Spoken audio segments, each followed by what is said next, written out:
This week on No Cell Service, our hosts cover the comedy horror, Jennifer's Body. This content is intended for mature audiences only. Listener discretion is advised. You want to talk about a gay awakening? Oh my god. Yeah, no, I mean 100%. Not just for I mean, yeah, I think it was for Mostly feminine presenting people, people who identify as much as like Chip definitely is in the category of sort of a guy that would be my type. I don't think Chip is specifically my gay awakening. No, but it's okay. Megan and Amanda making out. Oof. God, this. So I had the fun realization. I have a poster of this movie, for the record. Jennifer's Body hangs proudly above my couch. Have I never noticed this? You might not have. It's not framed yet. It's still in like because it's one of those like thick plastic poster sleeves you can get, and it's kind of just hung on the wall right now. I do want to get off the wall when we were like painting. Living room? We had taken everything off the walls for painting, so no, that's fair. No, it's right above the Connor, just right next to all of our plushies on the wall. Nice. This movie holds as much as Grave Encounters holds a space in my heart. So does this movie as just like a comfort movie, just all around, just. Oh my god. Like, if you haven't seen this movie, what is wrong with you? I think it's a comfort for... It's a cult fucking classic, my guy. Like, I mean, my wife doesn't like horror movies, and she loves this movie. I mean, it's not even, like, scary. Unless you're, I don't know, 12, and, like, anything like that is scary to you, but I don't know. It's classified as a comedy horror, which I think is very fitting. It's more comedy than it is horror. It definitely has some of those like moments of like them like doing a full-on bit, and you're like, haha, that's funny. Anyways, the amount of like early vernacular in this movie is wild. Fagos instead of F slur. I don't really. I am one. Am I allowed to say faggots on this? Yes. It's our podcast. We can do what we want. Fair enough. You're also pretty fucking gay, my man. Yeah, that's also fair. So them saying fagos, and then all I could think of was like gay gigolos. Yeah. Not gigolos, juggalos. Yeah. All I could think of was a bunch of gay juggalos. No, that's fair. The amount of like just one-liners. The dialogue is so early 2000s in the best kind of way. And I didn't realize... So Megan Fox got this movie coming off of Transformers, right? And in my head, I don't correlate Transformers with Megan Fox. I know that's like a whole thing. But like, it's like Paris Hilton to me. Yeah. I don't correlate Paris Hilton with anything. She's just fucking Paris Hilton. Yeah. And for me, Megan Fox is just Megan Fox. Like, I don't like have a certain thing I think of her with. Yeah. Except this movie. Yeah, because when I think of Transformers, I think of Shia LaBeouf. Same. I don't think of, I don't know. Everyone was mad that she wasn't in the third one, but like, I didn't give a fuck. I was just like, more Transformers. Yeah. She gets shafted. A lot of women in Hollywood do get shafted for this, especially when they're pretty. That's all they have is their sex appeal. I think the like remastered version of this movie or whatever is called Megan's Hot. Megan Hot. Megan. It's really bad. Interesting. However, did you hear the rumors of a possible sequel? No. Oh my god, that would be crazy. Like if they brought everyone back. What's her? I keep forgetting her last name. Amanda, the one who plays Needy. Yeah, I could never remember. Amanda Seyfried, Seyfried, Seyfried. Yeah, I don't know how to. She was also in Mean Girls. Right. She was like, I will do the sequel only if Megan Fox comes back. I will not do it without her. Well, yeah. I mean, I just like, I love that dynamic. And just, I love the way they talk about each other and the way she's like, no, like, we're girls here. I'm not doing this shit without her. And there's an interview with Amanda and Adam Brody that they were talking about it. And he was like, doesn't Megan die? And she's like, so? Like, so did you. I'm not doing this movie without her. But, yeah. So, no, she's been down for a sequel since the beginning of everything. She's always wanted a sequel. You'd think that Megan Fox would jump on it. Because, like, she does a lot of weird shit with Machine Gun Kelly. I believe she said she loves this character and loved doing this movie. but I haven't heard whether or not she wants to do a sequel or not. I've just heard it from Amanda's side being like, no, I will only do it if she wants to, and then nothing concrete on her side. Yeah. It's like, I don't even know what Megan Fox does nowadays. Living her life. She just like exists. She exists. I mean, I know she's a mom, so Yeah. like good for her. I just don't know, like, because you know, a lot of people like they're no longer acting. They'll like, you know, start a fucking brand or like do something. No, you know what I mean? As far as I know, she's just like living life. I haven't seen anything like negative or good about her. Just honestly, good for her. I think if I were in that position, I'd want to do the same at a certain point. Just be like, leave me the fuck alone. You know, if my husband wants to make music, that's fine by me. Yeah. I don't give a ding. That's fair. But yeah, no, I could see. I want to know just what would the sequel be, especially this. How many years ago was that movie? You know, like 15 years? Less than 2009. 2009. So 10 plus 4, 14 years? Yeah. Jeez. Is my math correct? I'm not a math gay, I'm sorry. No, that's 17 years. So we're in 13? 13 years? Am I wrong? 9, 10, 11, 12. Okay, wait. 9 plus 10 is 19. 20, 21, 22, 23, 24, 25. 16 years? 16 years. So it was almost, yeah. It's been a long fucking time. It's been a long time, so you can't just, like, pick up where the movie ended. Yeah. Like, but also, like, you could definitely pick up 15 years from then. I think we could talk about this once we get to the end. We have to get to the end to talk about a bunch of things, because I almost jumped to exactly what happens in the end of the movie. I think we need to just talk about the movie. Anything else that we should add before jumping into it? This is a fucking queer movie. Yeah, it's fucking great. But I mean, like... I say that specifically because people say it's not. And this is a queer horror movie. I think it's because it's so easily framed as like a fan servicey kind of movie. And it's not. And but it's not. I will fucking fight a bitch. It is like, at the end of the day, the most you see is like the making out. For sexual content, yes. Yeah. But there's a bunch of subtext and... There's subtext and there's a lot of like... build up of there's a dynamic in their relationship that isn't just fan service. Yes. Because there are certain scenes that would not happen for fan service purposes. They are character development purposes. Mm-hmm. I feel like some movies who would use it as only fan service would not include the nuancy stuff. Yes. They would only show the sexy, half-nude, exploitative shots. Yes. They wouldn't show the like hidden message behind the holding of hands, you know, kind of thing. There's so much nuance. Great. This movie is so I meant to say that this is the last thing I'll say before we jump right in. I hit like my 12-year-old self in the heart watching this movie again. I've watched it since I was 12, but I think like I've watched this quite a few times, but I don't think I had like the context of having therapy to understand that watching this movie, I cringed at watching the relationship happen, because at 12, when I like, was I 9? No, was I? No. In 2009, was I 12 is what I meant to say. How old was I in 2009? I don't know. When were you born? I don't know, Garrett. When were we born? I was born in 1996. So how old are we in 2009? Yeah. We were born the same year, my guy. Yeah. How old were we in 2009?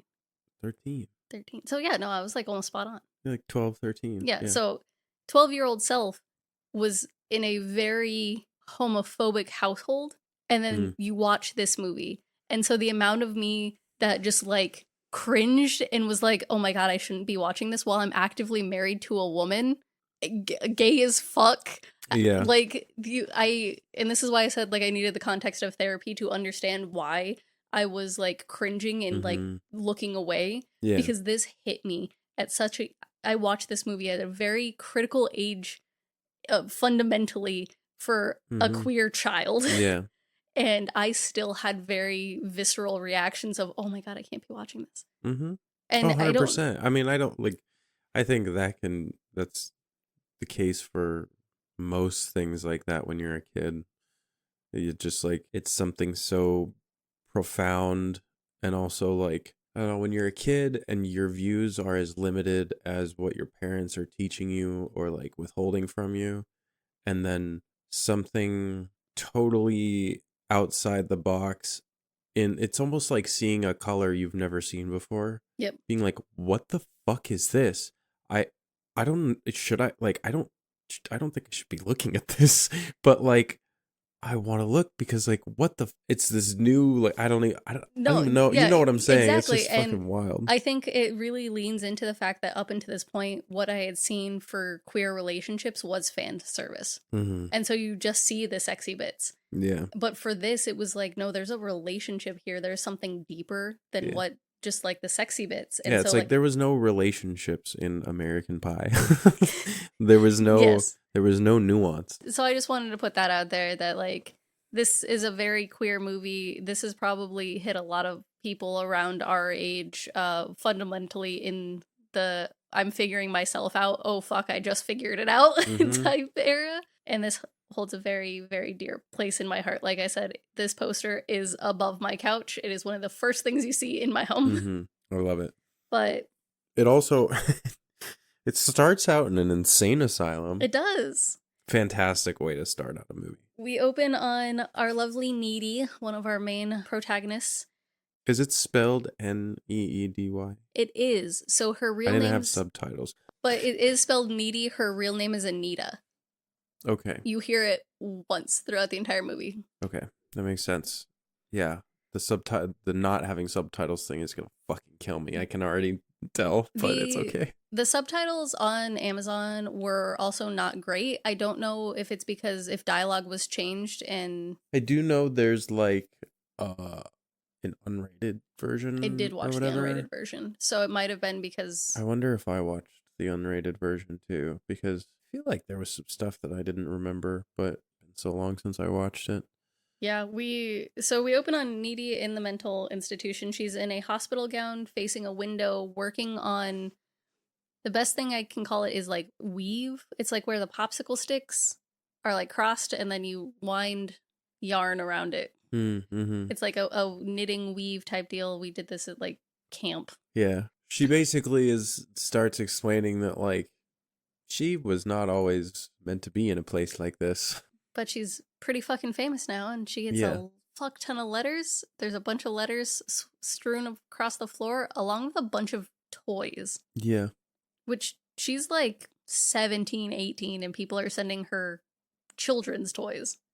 Maybe it's because they're trying to like instill in you that like she is still a child. I don't know.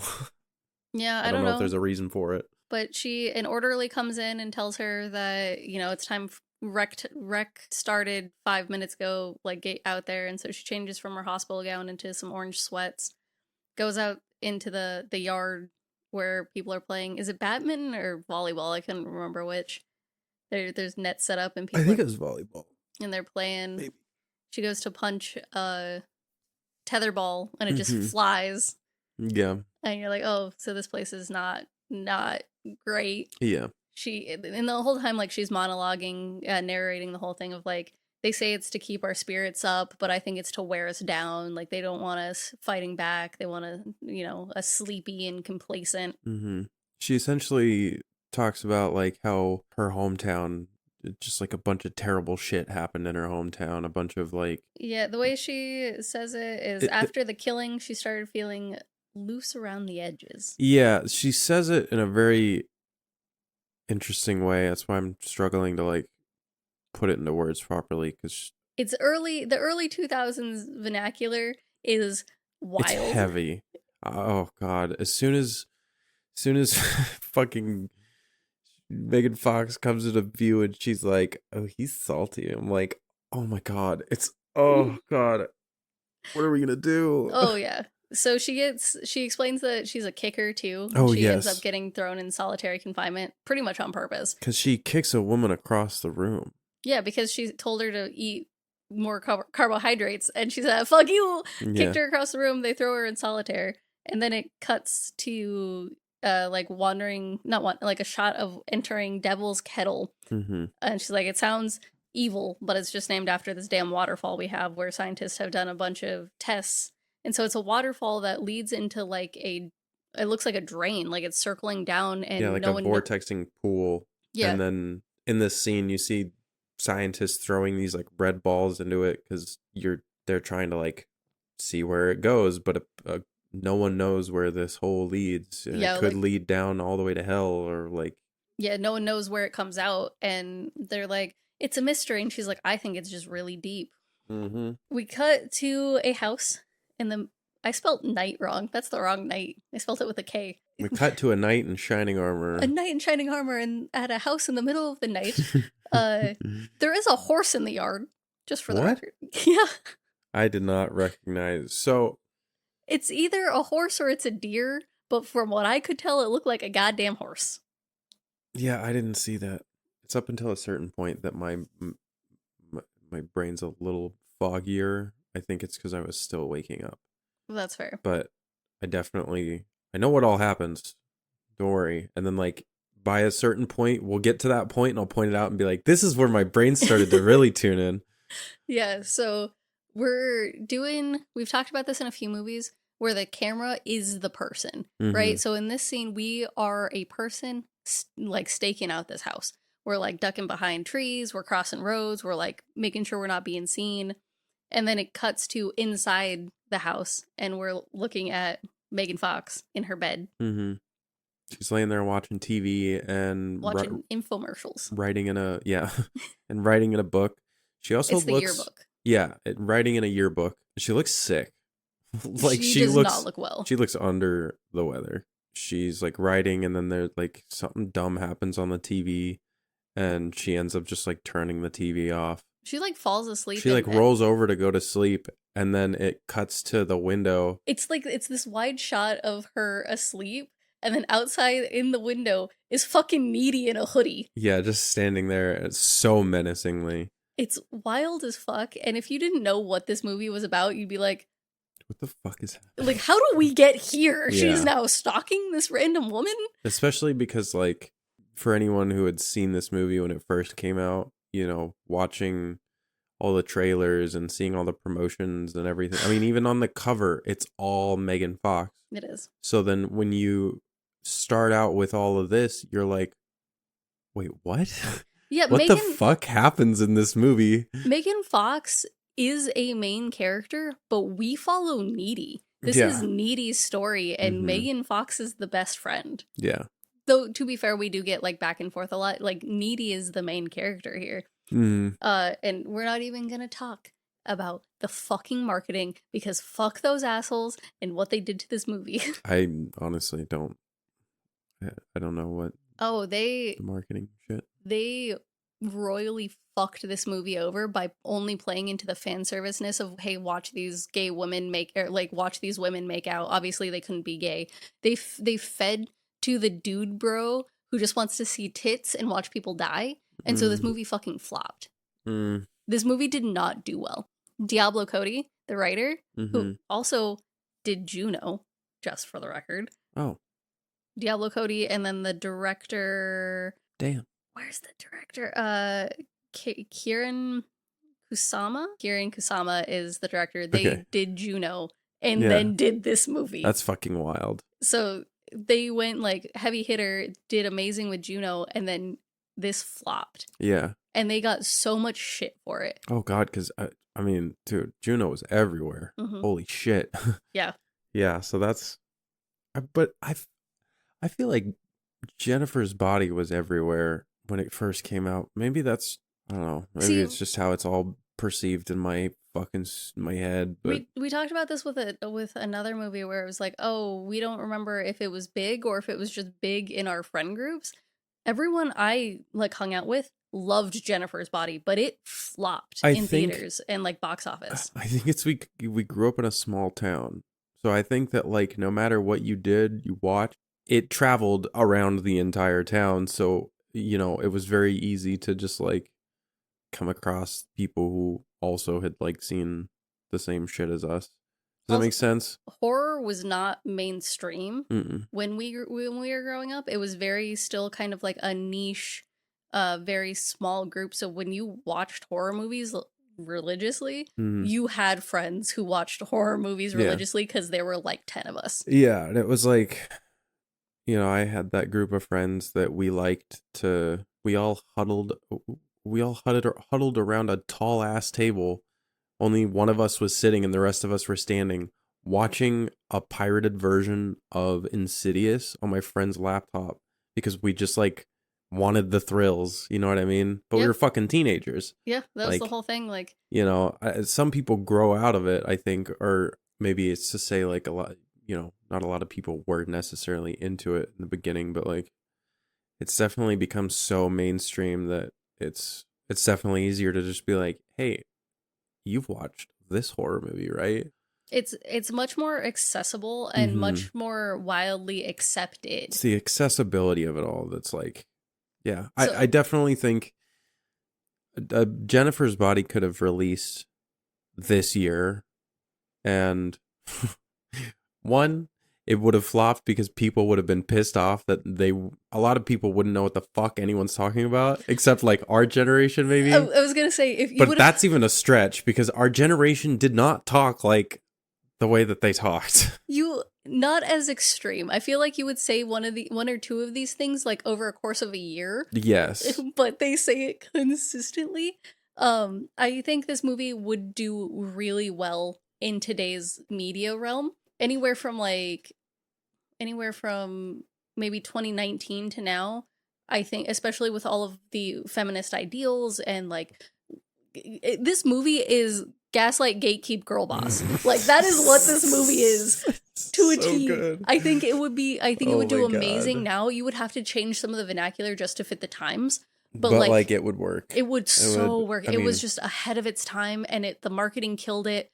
This movie is fucking beautiful. Also, I forgot to mention this. There's a graphic novel for this movie as well. It goes into our victims. Oh shit. So that's fucked up. I started reading it. I didn't get very far in it, but the whole first chapter is about Jonas, who we'll get to in a second. Yeah, because that is a crazy thing. If you genuinely watch this movie and try to think in the perspective of the victims or even like the victims' families, it's really fucked up and like dark and just like not all right at all. That's all just coated in gay satire. It's just fucking great. I love it. Yeah. So sorry, we get lots of tangents. We need to like. I said this on the way here. You're like, because we're recording later than we usually do. It's very late. I love this movie and I could deep dive into it forever with just all of the nuance. Again, we'll get to it with like the gay nuance, but like I want to finish the comic book because of what it gets into and like it makes me feel for Jonas. And I did not care about him. And I read 4 pages into the comic book and was like, oh my God. What the fuck? Yeah. But anyways, so we get Needy, who is continuously narrating pretty much throughout, not the entire movie, but we get large chunks where she narrates and explains what's going on. So we're doing a time jump reverse where she's like 3 months ago, we were all just normal high school kids, meaning her, Needy, her boyfriend, Chip, and her best friend, Jennifer. Yeah, she said like it's like showing pictures of all of them like around their high school, like from their yearbook and stuff. Yeah, and she's basically like, yeah, we're about as normal as like the kids you see in these pictures, like. Yeah, and so it cuts to a pep rally, or like I don't want to say cuts because the scene is like walking around the high school. It's showing them like just interacting, and so then it like goes into a pep rally where Jennifer is a cheerleader. She's like the flag twirler cheerleader, so she's like front and center.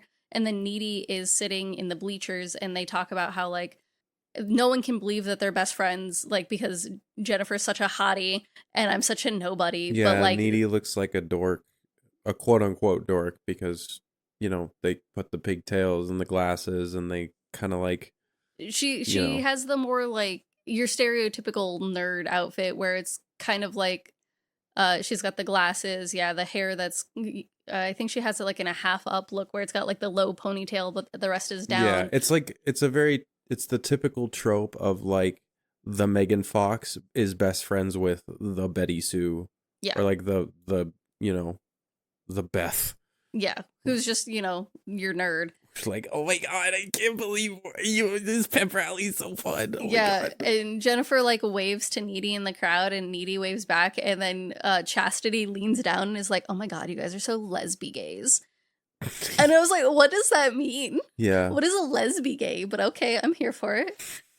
And she's like, "We're just best friends," and she's like, "Yeah, what the fuck ever." Yeah, best friends who wave at each other. During or something like that. Yeah, it was weird. But to be fair, the way that Needy is looking at this Jennifer is gay as fuck. Is so gay. Chastity is not wrong. It is so like, oh my god, that is like the light of my life right there. She's like it's so just, fucking hot. I can't take my eyes off. The of glow in Needy's eyes, you can tell. But yeah, it's very sweet.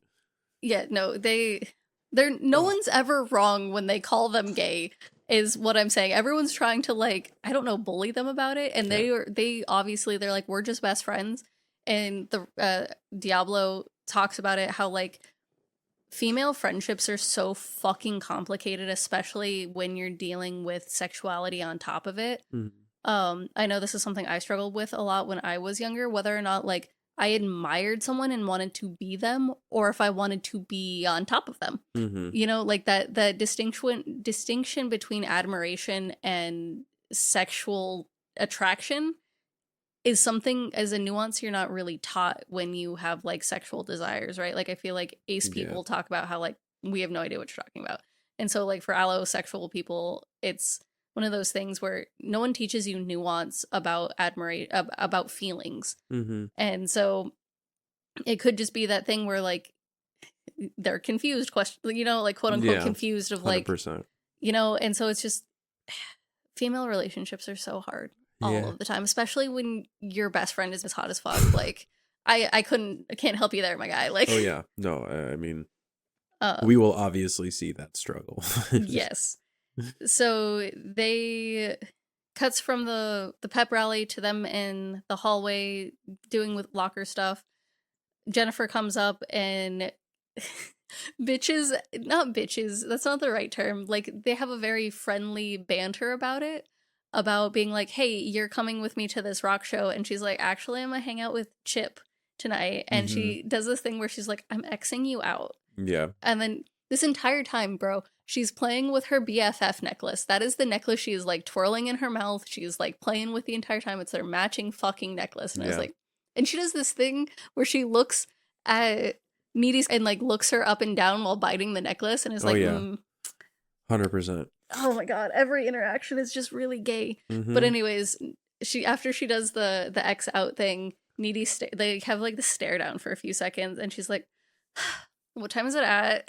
Yeah. And she's like, "Okay, wear something cute." The narration over it is, when Jennifer tells you to dress cute, she means I can't upstage her, but I can't be a dork. There's a fine line that I have to draw. So like, I can't show my cleavage, but I should show some shoulder. I can't show my cleavage because that's her trademark, but I can show my stomach. Oh yeah.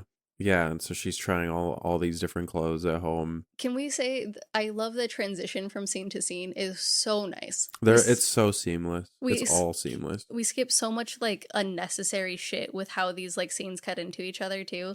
Yeah. And so yeah, like you were saying, she's in her bedroom changing clothes, trying to like have a cute outfit, her rock star outfit, right? Mm-hmm. And Chip is in her like laying in her bed being like, "What the fuck, like, you always not," again, it's not necessarily bitching, but he's very butthurt that he's getting ditched so she can hang out with her best friend. Yeah. And but you can tell that this happens a lot. He also is like, "I can see your front butt." Oh yeah, he said that, and I was like, "Bro, you can't say that to your lady." He's like, "Those jeans are so low rising that I can see your front butt." Yeah, he's like, what does he say? Like, I can see your. Yeah, I can't remember what he says. He says like, "I could see your womb" or something. Oh yeah, like yeah. that. He says front butt, and he's like, "Yeah, I can see your fucking womb," and it's just like, dude, what the hell? Chip is like, "Why? What band is this?" And she's like, "Oh, it's Low Shoulder." Jennifer's super into it, and he's like, "Well, who's she into?" And she's like, "The lead singer, obviously. Girls like Jennifer don't go out with drummers." And he's like, "Ouch," because he's a drummer. And she's like, yeah, she thinks he's super salty. And he's like, what? He's like, salty. It's when, she finds someone attractive. And he comes back with, well, then you must be soy sauce. Yeah. Romantic as fuck, dude. Honestly. Chip is very insecure about her going to the rock show, about the way she's dressed, about like throughout this entire movie he is very insecure and very jealous. Him and Jennifer. Mm-hmm. I keep wanting to say Jessica because every time Jessica's body. Every time the missus referenced this movie, she's like, "Are you gonna watch Jessica's Body?" And I was like, "Try again," and I had to correct her every fucking time. So if I call her Jessica, God. I'm so sorry. So funny. But she remembers like one of the best lines in the movie. We were quoting it earlier, so we'll get to it. Okay, I'm like, which one? Because there are some good bangers in this one. Oh, it's towards the end, but that's fair. Don't worry about it. So Needy like leans over Chip to kind of help ease his jealousy and is like making out with him a little bit, and then she like abruptly stops and she's like, "Jennifer's here." And he's like, "How the fuck do you know that?" And a beat happens, and then you can hear Jennifer being like, "Needy, come on, I'm ready." Yeah. No, there's no knock on the door. There's no fucking sound, and Needy's like, "She's here." It's just that fucking chemistry, dude. Like you got that connection. It's like you know. Yeah, I asked the missus. I was like, "Are you and your best friend, like, did you always know, like, when your best friend appeared?" And she's like, "No, I didn't fucking know shit." And I was like, that's weird to me. Because my best friend in high school, I knew. Like, I was straight up, like, I could tell you where she was at every point in time. I would know when she was in my house, like. Yeah. And so I was like, oh, weird. But it's one of those things where I feel like, especially if you spend, like, when you spend so much time with someone, you just know. But I think this is also a little bit of foreshadowing for kind of what we get into. There's some nuance about some things that happen later on that the missus had questions for that we can talk about. And I think it kind of is foreshadowing for that. Mm-hmm. So we'll get to it. Okay. But they go downstairs and Jennifer and Needy get into this like shoving match that it's all fun and games until it's not.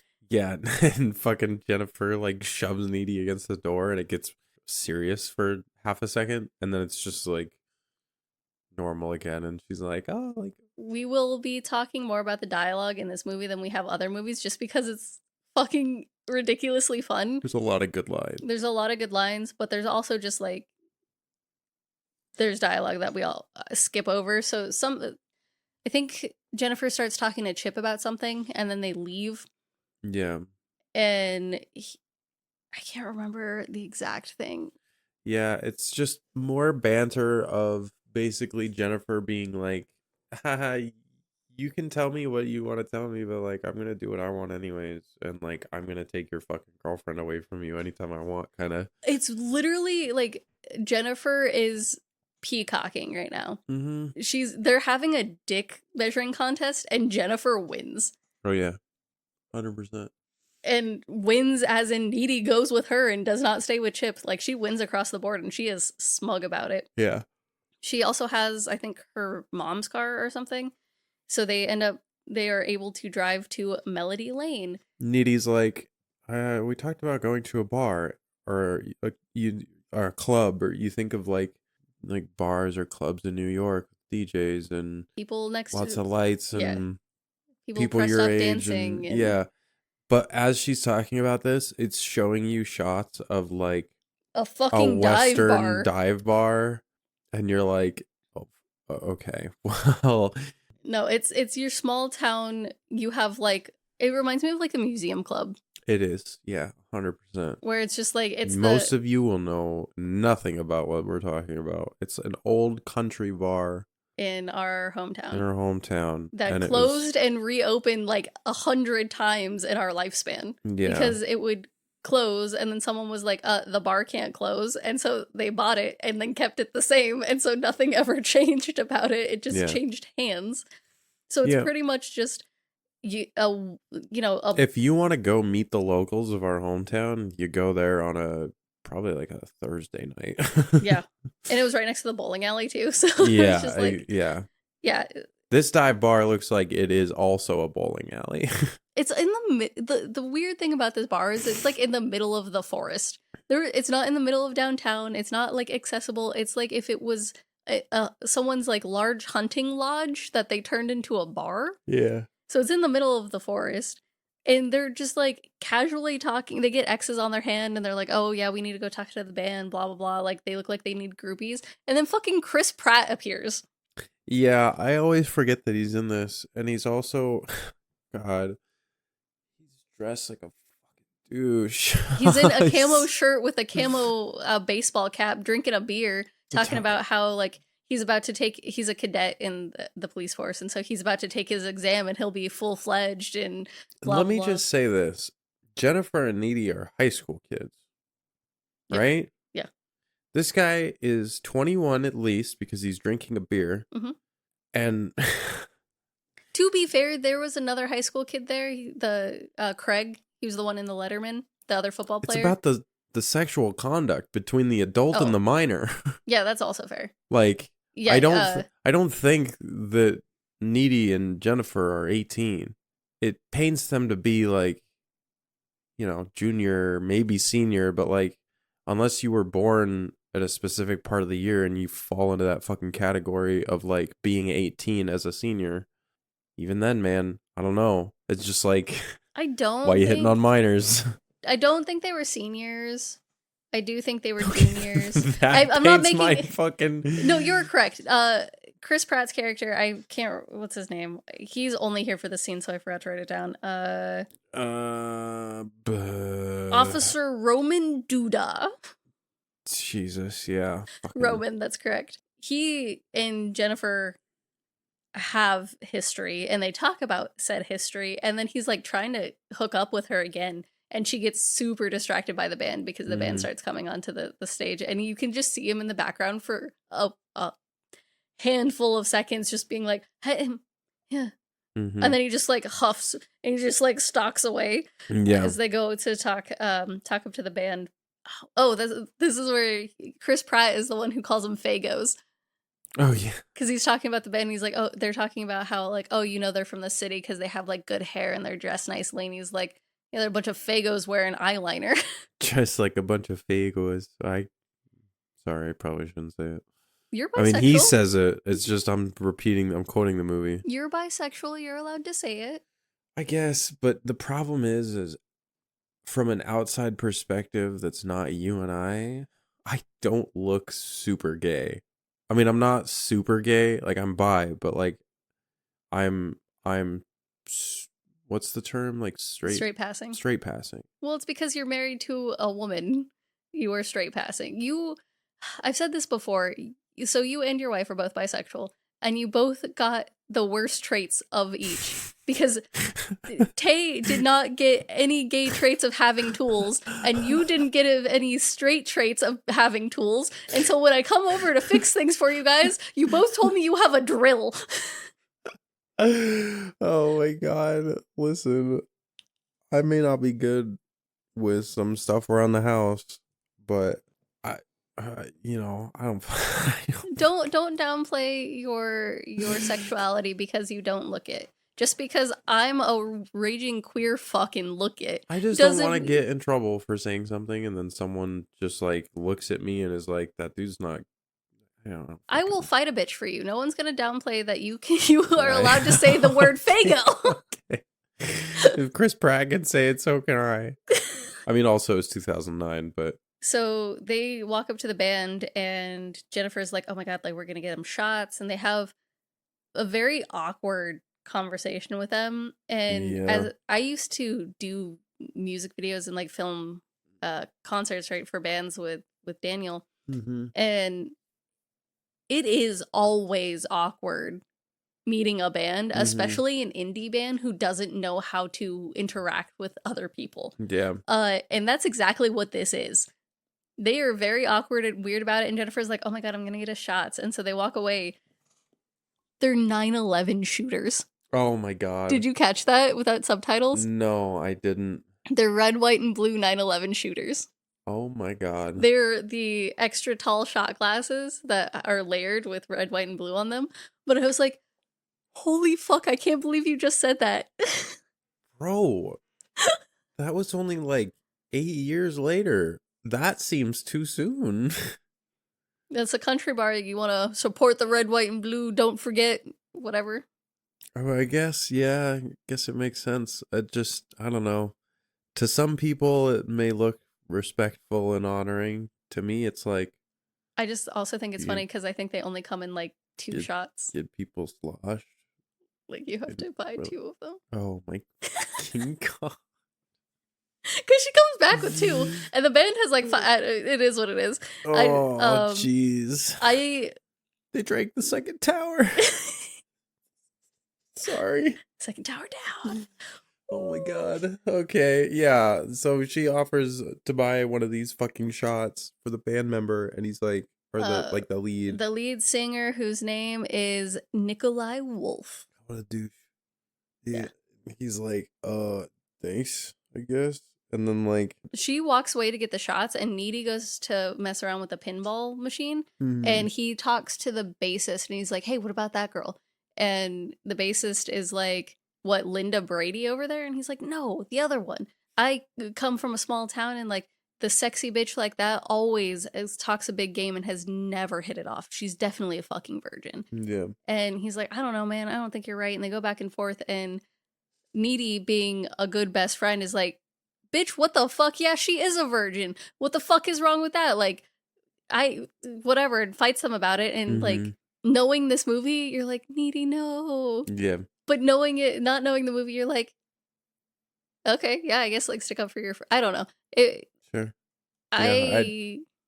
Maybe it's because I'm old now and like I have no qualms with virginity, or like it's all a construct. So maybe like I have no qualms with virginity. It's just like what it is. It is what it is, and like I had to come to my own issues with that. Some people make it a thing. Definitely doesn't have to be a thing. Yeah, so it's a thing for the sake of this movie that Needy's like, no, she is a virgin. Fuck you guys suck. And so when Jennifer comes back over, she's like, fuck those guys, like they're awful, like whatever. And Jennifer's like, but like he's hot. So, and I can't remember if they talk here or not about her virginity. If Needy says, Needy's like, they're asking if you're a virgin or not, and she's like, I haven't been a virgin since forever, and I'm not even a backdoor virgin anymore. Yeah, I can't. Yeah, she says something along those lines. It's odd because again, like, you're like, why? Oh, it is here. Yeah, she talks about and how she had to sit on a bag of peas because it hurt. Oh yeah, yep, that's right.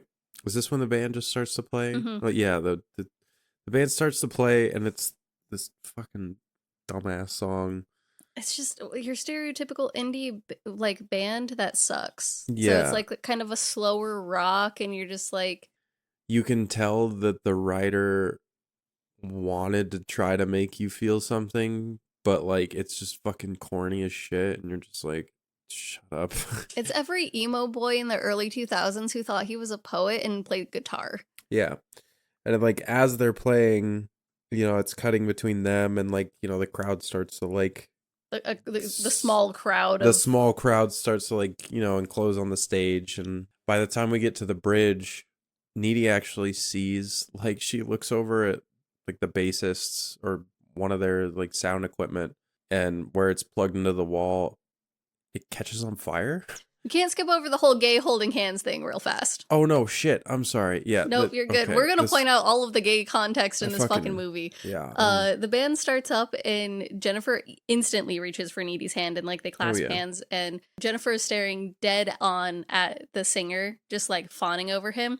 And Needy is dead on staring at Jennifer, fawning over her until she realizes that Jennifer is not going to look at her, and then she pulls her hand away. Mm-hmm. And as she pulls her hand away, she looks over at the bassist and sees fire. That's right. Yeah. On the wall, and she like looks over and she's like, what is that? Like, not out loud, but on her face, she's just like, what? And then she follows it up and follows the flame as it goes towards the ceiling onto the roof, and she's like, oh my God. And she's just following it until everything is on fire, and the bartender notices it first. Nobody notices it until like something from the ceiling is like falls onto a fucking table, essentially. It's weird because at first you're like, is she hallucinating? because you just like watch this fucking whole fire happen and no one's reacting to it, and then by the time that there's fire in this whole building, people just suddenly start fucking screaming and panicking and like running over each other. Yeah, this woman gets trampled. Yeah, another guy catches on fire. Like, it goes from 0 to nothing in an instant. It's fucking wild. The band members just look like they're like, what the fuck? And then they just like dip. Yeah, they probably go out a side entrance or something. But they show these scenes from Needy's glasses, where the flames are just reflecting in her lenses. Mm-hmm. And I love those shots. She's watching people catch on fire. She's watching people get trampled. She's watching the crowd. And then she sees Jennifer, who is shell-shocked, not doing anything. So she grabs Jennifer, gets them out of there. Pulls her into the bathroom. She's like, oh yeah, she's like, I know which way to go. Instead of running for the exit where everyone's like running and getting trampled, she takes them to the bathroom. And they crawl out the bathroom window. They get onto the ground, and she's like making sure Jennifer's okay. And then lead singer Nikolai comes out of nowhere with a scotch glass drink and being like, hey, you want this? You want this? Yeah, you want it. It's good for the nerves. You're just kind of shocked. He's a fucking dick. Yeah, creepy time. already. Like, you're like, why are you? No, don't. You're already like, you're drugging her. That's what you're doing right now. Pretty much what it feels like. And she's like, yeah, well, like, we just need to get somewhere, like, you know, away from all this chaos. And it's like, we should go to my van. And they're like, what? And he's like, I just, you know, familiarity and like the comfort of being in a space, you know, like, just fucking. And Jennifer goes, and Needy like tries to convince her not to, and it's just like, no, like, let's go get nachos, let's go do something else, like, we have the car, we don't need to do this. And Jennifer's just like, shut up. And just like gets in the van, and the scene of her sitting on the van floor, because it's a band van, so it's like the Scooby-Doo van, right? Like, there's no seats in the back seat. It's just like that. There's nothing, and Jennifer's just sitting on the ground, sits in the back and just like stares at Needy with like this blank. I mean, she's still in shock. She's in like, hella shock. She's just kind of staring through Needy almost, but like also looking at her. And then that shot of the side like of the van doors. when it shuts on her. Yeah. And like in your head, you're like, oh my God, she's just gonna get raped. Mm-hmm. Like, this is a rapist band. This whole band doesn't give a shit. They are already asking if she was a virgin. Yep. Like, and it's a terrifying shot. Thinking of it from a rapist point of view, I was like, not a rapist point of view. That's not what I meant. Thinking about it from a feminine point of view of watching your friend get into a van, the only thing you're probably thinking is, oh my God, she's going to get raped and I can't do anything to help her. Mm-hmm. And it just like, that scene drops my stomach every fucking time I watch it. Needy ends up taking the car and going home. I guess she just steals Jennifer's mom's car. Yeah. Goes to her house and she calls Chip, and she leads with Jennifer's gone. Also, there was a fire at Melody Lane. Yeah. Starts with talking about what happened with Jennifer, talks about the fire, and Chip is like, did you get the make and model? And she's like, an 89 rapist? What the fuck do you think, Chip? It was a van. Like, it was a fucking van. I don't know what to tell you. But I do. Yeah. So Chip is kind of, I don't want to say useless, because he's like, I just want to make sure you're okay. Like, what happened? And all she cares about is her. Very like spacey teenage boy, I feel. I think he mostly just has blinders on, where he's like, my world is you and me. Fuck your best friend. Yeah, no, like, that's fair. He cares about the fire that happened, and he cares that she got out. He does not care that Jennifer is gone. Yeah. And again, we already talked about, like, he and Jennifer don't see eye to eye. So in his head, especially like being a dumb teenage boy in early 2000s, he's probably not even thinking about the fact that she like could have been raped. He's mostly just like, oh fuck yeah, she's not here. Like, yeah, you know, like, oh, my girlfriend can't be taken away from her right now. Thank God. Right. And while they're on the phone, there's a knock at the front door. Needy goes downstairs and like opens the front door. There's no one there. And this whole time she's talking to Chip on the phone. She goes to like close the front door, and she's like, oh, I think I might just be going crazy. But as she's standing there, you see like the hallway behind her. There's like a shadow. There's like a shadow that like moves across the wall as she's like, I think I'm just going crazy. And you're like, oh yeah, not this time. You know, it's like it happens in a lot of horror movies, but I think to me, Some people will see that and go, ugh, it's so cliche. To me, I see that and I start kicking my feet because I'm like, ooh, here we go.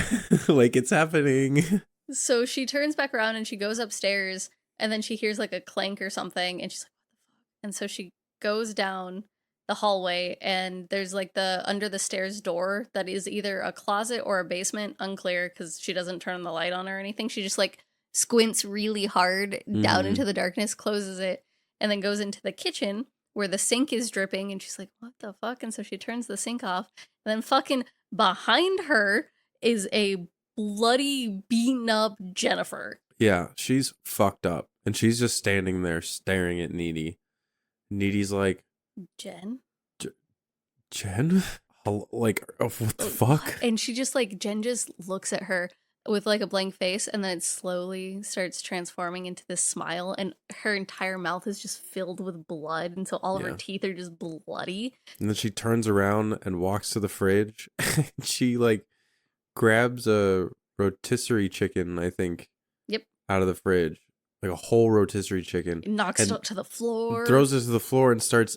She's crouching down. I can't... How do you explain the crouch that she's... It's like the primal... I call it a gargoyle. It's the primal, like, crouching on the tops of your feet. Like the... Or like you're like crouched on your toes, leaning forward, like you're in between your legs. I always call it a gargoyle because gargoyles, like, sit like that. Yeah, or like if you see maybe a monkey... You know, with its arms between its legs as it's like sitting there trying to eat or something. I don't know. But she's very animalistically sitting there shoving chicken in her mouth. And Needy's like, my mom got that from the Boston market and we're like not supposed to eat that. And then Jennifer lets out the most demonic dinosaur-y roar. Yeah. And you're like, oh, okay. And then she throws up this sludge. Throws up black sludge all over Needy. That spikes. If you've ever seen ferrofluid, it's like metal fluid. So when you mess with magnets and stuff, it makes like all these like spikes and stuff. It looks like that. Like someone running a magnet under the floor, pulling this viscous liquid up into spikes and stuff. And then Jennifer just starts laughing like crazy. She then... Doesn't she just leave? Needy runs for the phone. Jennifer runs after her and like grabs her and holds her super tight and then nips at her neck. Oh, that's right. And then shoves her into a door frame and runs away. And then we get a quick shot of Melody Lane just entirely burnt to the ground. There's nothing standing. It's just a pile of rubble and ash. Then we go to school. Yep. Needy is in class, right? Yeah, she's like in biology class or something. There's a wet specimen of, I think, a baby horse or a baby pig. Yeah. Jennifer just comes in, right? Yeah, there are two girls talking shit. Not talking shit. They're like, oh my God, I heard Jennifer and Needy were there and they had to fight their way out with a machete. Oh, yeah. And then one of them, the other girl, like looks at Needy and she's like, she's not even like speaking. And the other chick is like, my dad was enduring, freedom, whatever. I don't know. And they call it PTSD. Oh, yeah. And they go pan over to Needy, who is totally shell-shocked, PTSD, staring with her glasses on her head, focusing on nothing, when Jennifer just walks in. And we skipped over their dialogue, but they call each other, like, not menopause, what the fuck was it? It's feminine product, like, not hygiene products, but it was like Vagisil. I think it was medicine. Well, it was Vagisil and something else, and it's all shit for your vagina. Mm-hmm. Oh, I almost had it. It starts with an M. Whatever. And Jennifer looks great. She doesn't look tired. She looks fantastic. And Needy's like, what the fuck is wrong with you? And this is where Gaslight Gatekeep Girl Boss comes in. She gaslights the shit out of Needy, being like, oh my God, are you okay? I think you need to get more sleep. Like, ugh, what is happening? During the whole PTSD scene, though, Needy is having flashbacks of them being in the sandbox playing and Jennifer getting a tack in her hand. And like Needy takes it out and then like kisses her hand, kisses the little boo-boo better. And Jennifer's like, you can't tell my mom, otherwise she's going to make me get shots. And Needy's like, I would never tell on you. And so you get like this whole like background information that they have been tight since childhood. Like Needy said it at the start of the movie. Sandbox love never dies.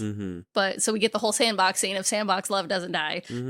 Jennifer is like, what's wrong with you besides the obvious surface flaws? Oh, yeah. You're like, what the fuck? And this is fucking Needy says something under her breath, and Jennifer's like, don't talk to yourself. They already think we're goddamn gaylords. Oh, yeah. And then this is Gaslight Gatekeep Girl Boss, where she's just like gaslighting Needy to stop talking about what the hell is happening. And Needy's like, no, like I spent all last night cleaning up the carnage of last night. And she looks down at her nails, and her nails are like dyed from all the blood, and she like flashes them into Jennifer's face, and Jennifer's like, you should really get a mani. The professor now comes in. They're in high school. The teacher comes in and explains what happened at Melody Lane. They lost 8 students, several parents, and then he like almost starts bawling at the Spanish teacher dying as well. And I'm like, he def had a thing for the Spanish teacher. He also mentions that they lost the Indian international student. He tells them that this isn't a time for it to divide them, that you shouldn't be split between who's cool and who's a whore, or who's a hoe. I apologize, was his exact wording.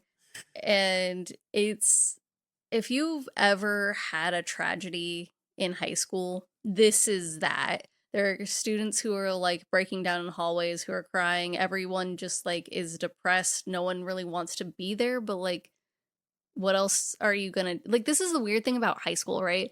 Is like a giant thing happens and you still have to go. Yeah, and just like deal with it there. Like there's a girl crying on the ground with 2 of her friends flanking her, trying to calm her down. There's like the football player crying in classroom. Like it's like a mass tragedy. And you know, because it's a small town too. So like, and they don't cancel school because they never cancel fucking school. And you can only miss so many days of high school before like you lose credits or like shit happens. And they like don't make exceptions for shit. It's just, this shit happens. Like shit happens, right? People die, big events happen, and schools don't take pity on you. They're just like, well, that sucks. Go learn math for 8 hours. Like, what the fuck? I mean, to be fair, how much of the real world like takes pity on you when shit happens?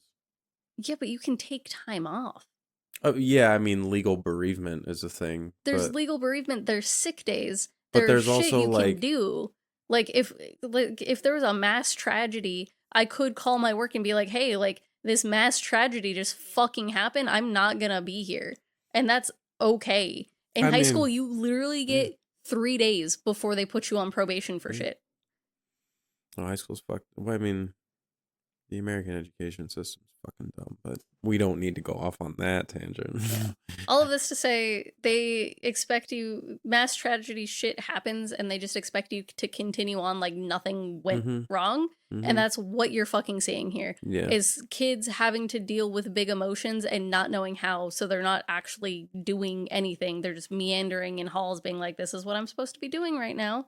Yep. Man, I'm running on no sleep, lots of stress because of all these exams and tests coming up. And also this fucking traumatic tragedy just happened. Let me take 30 seconds to sit down in the hall and cry about it before I have to get to my next class before the bell rings or I'll get in trouble. Yep. Yeah, thank God we're tax-paying adults. I could barely do 4 years. I barely made it 4 years. I couldn't have done a fucking second more. Yeah. Same boat. Chip and Needy are outside of, I believe, his locker, and Needy is talking about what happened last night, and he's being your usual dismissive boyfriend of, wow, I really think, like, not in a bad way, Needy, but I think you need to see a shrink. Like, I think this has affected you more than you think it has. And she's like, what? No, like, she threw up. I was there. You threw up. She disappeared. She was beat the shit up. Now she's here. And he's like, yeah. She probably just inhaled too much smoke. And you're just like, you're every fucking man in a horror movie ever who's just like, it's not paranormal. Yeah, you know, you're fine. Anyways, let's move on. You're like, but no, shut up. As they're walking through the hall, a gothic, emo, punk boy, early, combine all of those in the early 2000s Y2K fashion, named Colin stops them. And he's like, hey, like, I heard you were there last night. Like, I'm so glad you didn't die. Mm-hmm. And, like, they just have a small thing. And Chip gets jealous of this, of some kid telling his girlfriend he's glad she didn't fucking die. Yeah. And he's like, I thought he only talked to dead girls. Why is he talking to you? And she's like, let your girl have some friends. Fuck off, dude. Because she's just like, we have English together. And he's like a really good writer. And he's like, well, I could also be a really good writer. Teenage boys don't understand that, like, women are allowed to speak to other people and even be friends with other people of the opposite gender. I think that it's so easy as a young boy to be like, especially in his status specifically, of like kind of not a loser, but just, he's just middle of the road. He's fly on the wall kind of regular ass student. He's just surrounded by other kids who, I mean, not to say that any jealousy is justified, but like any boy is just going to be like, oh, there's 200 other guys that I'm surrounded by at any potential, at any given point of my day that could just fucking sweep my girl away. And that sucks. Yeah, he's even losing to the best friend. I mean, he's losing to the women too. He's not winning across the board at all, except that she decides to date him and no one else. Not to say he's going about it in the right way, but like, jealousy is natural. I get it. No, I super get it. He's just insecure about everyone and everything. And now that I'm thinking about it, we don't see him. Yeah, no, I don't blame him for being jealous, but I don't think he actually has any friends of his own. No. We never see him interact with anyone but Needy and Jennifer. And I think that's another problem. I think that's what I was gonna say is like if you get taken away, I literally have no one, and that extreme dependency is, it's that extreme dependent behavior that we see in him. You kind of see it like between him and Needy at first, but it quickly becomes pretty much just him being that. It's ironic because Needy is not the needy one in the relationship. Nope, he is. Yeah.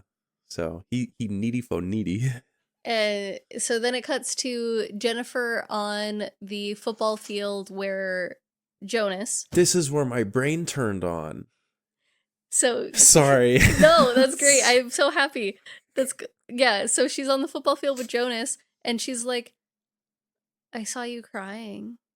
I will say they do a really cool shot with this because he's like out in the field, and to his left is the school, and you see Jennifer walking up from the school, and then it cuts to like a shot of like facing him directly, and then Jennifer comes from his right side, and it kind of like takes him off guard. Like he's like, "What the fuck? Oh, hey, Jennifer!" Like they have some really good shots on this, but this is Jonas. This starts the comic book starts with him. This one did make me kind of sad because like it's worse than you think. I mean, if it's what I think, then it's fucking bad because what do you think? Well, because the way that they set it up, right? Because Jennifer goes up and she's like, "You had a best friend, like your best friend was there last night, right?" And he starts like tearing up and being like, "Yeah, like I lost my best friend." Is he gay? I don't know if he's gay, but he has bulimia. Oh. Yeah, this dude, like, damn, bro. He struggles with self-body image a lot. The only reason I say that specifically is because the way he goes about talking about Craig, and just like being out in a field away from everyone else by yourself. That isolation it makes sense in my head that for that kind of grief, you'd still want to be away from people to grieve over something like that because you'd be afraid of like grieving over something like that in a very public crowded space. No. That makes sense. Okay. That makes a lot of sense. I actually didn't think of it that way. I thought of more as like Craig was also on the football team. So I thought of it being like where him they were at all the time. Yeah, their spot, not their spot, but like their football team. That's their team. He can go out there and see so many memories right in front of him. Yeah, so that's how I saw it. But yeah, the comic starts off with Jonas, and he is taking steroids because he's not doing well in the football team anymore. Everyone else is being big, like he's big, but everyone else is getting better. So he's taking steroids, and there's like this drawing of him grabbing his balls, and he's like, I'm worried about it shrinking my balls though. Like, and then like he gets the shit kicked out of him on the field. He gets beat up in the locker room, and then he goes home and he chows down a bunch of fucking food, and he's like, I promised Jesus I wouldn't do this again. And he like throws up everything. And it's just like, they make you... that fucking sucks. Yeah, so like... I hate that. And I hate Jennifer for... well, because I didn't originally like Jennifer. He's a bully, right? Is he? Yeah. We see him being an asshole a little earlier. In the comic book, we also see him being an asshole, burling some like nerdy dude for no reason. I must have missed that, because in my brain, he was just a dude on the football team. No, he is an asshole, but he's also, it shows the nuance of like, he's an asshole, but he's also dealing with his own shit type deal in the comic. Oh, I mean, just for anyone out there listening, that's any asshole you'll come into contact with. They're dealing with. Just keep that in mind.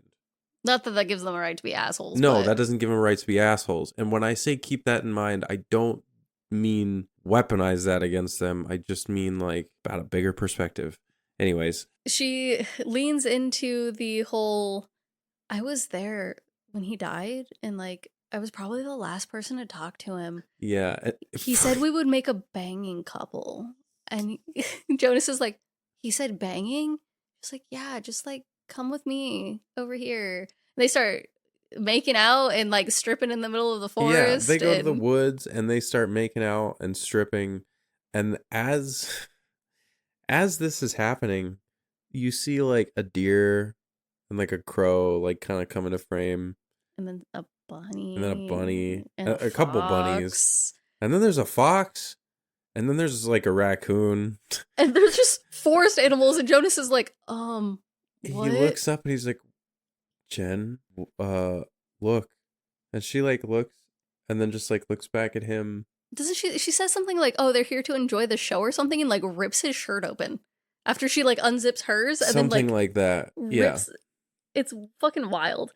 And then she like goes in to like, you know, mac on it with him again, and then she gets a Glasgow fucking smile, the Chelsea grin, and gets all these sharp teeth, and then just rips into his neck. Yeah, she fucking like pushes him up like, against a tree, back against a tree, and starts walking at him, and you see this. Yeah, her fucking mouth like grows and gets all crazy demon like, and then it cuts to the teacher like walking out and getting into his car and like looking at the football field and the woods past, hearing Jonas screaming and just being like, kids and the way they process, or get it all out. Get it all out. You need this. That's okay.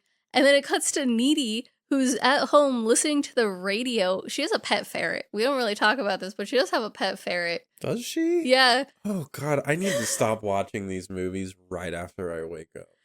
She is making a sandwich, and there's like a ferret on the ground, like just doing its little ferret shit. And on the radio, Low Shoulder is doing an interview, and they're like, yeah, these boys helped get a bunch of people out of the fire. They're renowned heroes. And she's like, what the fuck? And her mom wakes up, and like they sit down at the table eating breakfast, and her mom's like, I had a dream that you got nailed to the cross like JC, and does the whole cross. Yeah, that fucking, I remember, oh my God, that cracked me up because it just caught me off guard. Calling Jesus Christ JC is a like, wild choice. Yeah, because, I mean, like, oh God, the first thing that pops into my head is just the Christian rap. My love for him just keeps getting bigger. What? Have you? No. I can't finish the song. I mean, it's a bunch of old white people that sing it. I'll have to show you this, but that's all I could think of because it's just so like, yeah, my main man up into his upstairs. You know what I'm saying? Like, Jesus Christ. Oh my God, literally. And she's like, but you're Ford tough mama bear ain't letting that happen to you. Yeah. Again, it's like there's a lot of like dark and a bit of like, you know, setting a sad tone at moments, and then it just slaps you in the fucking face. I'll point out, I can't remember exactly what's said, but there's a bit later that kind of fucking tickled me, even though I hate the fucking band. Oh, is it the? I think I know. We'll talk about we'll get it, to it. but so then it cuts back to the teacher who, because the screaming like cuts off. There's like the big yeah, and then instant silence, and he's like, "Oh, that's not good." So he walks into the forest and sees freaking Jonas with his guts ripped open, and then there's a deer lapping at the blood on this open pool of a body. Yeah. And we get the parents' reaction to finding Jonas. Like the cops show up, and then we get Jonas's parents, and the mom like falls to the ground fucking wailing and weeping, and the dad is like, I'm gonna fucking kill myself. I'm gonna kill myself right now, I goddamn swear. And then he looks over to the cop and is like, I'm gonna get this motherfucker's nutsack and nail it on my damn door like a door knocker. Fucking goes off, and I'm like, you know who that is? No. That's Bill Fogerbocky. That's the voice of Patrick Star. The missus was like, I think that was Patrick. And I was like, was it? Yeah. I feel like I mentioned this before, but my mom went to a school dance with him. What? She went to high school with him. Yeah. All right. They like dated briefly. Isn't that crazy? That's wild. Small fucking world. Yeah. I know. My mom told me that one day and I was just like, what? And then I Googled it and I was, believe it or wouldn't you know it? You know, he was from fucking Minot, South Dakota. I was like, what the fuck? Okay, well. All right, Mom, get it. Jesus Christ. Anyway, sorry. It just, yeah, I always thought that was funny because like when you hear him ranting about Rip like taking this guy's balls, I just hear Patrick being like, I'm going to take your balls. It's a wild, because like it sounds like just a normal guy until you get to the him screaming part, and then it sounds like Patrick, and you're just like, what the fuck? Because it is. It's so good. It's wild. It cuts. It cuts to Jennifer, who's skinny dipping in the lake to get all the blood off of her, and then that night Jen calls Needy, and she's like, you just really need to move on from the fire. Like, I'm doing amazing. Like, I just feel so hot right now. Yeah, she's like, you know when you like first kiss a guy and you feel like your whole body's on vibrate, and Needy's like, yeah. She's like, it's like that right now. She's just saying shit because she's like having a fantastic day, and she's checking herself out in her underwear and like a little cute croppy top, tank top type deal. And Needy's like, I gotta put you on hold, and she's like, you better fucking not. And she does, because Chip's on the other line.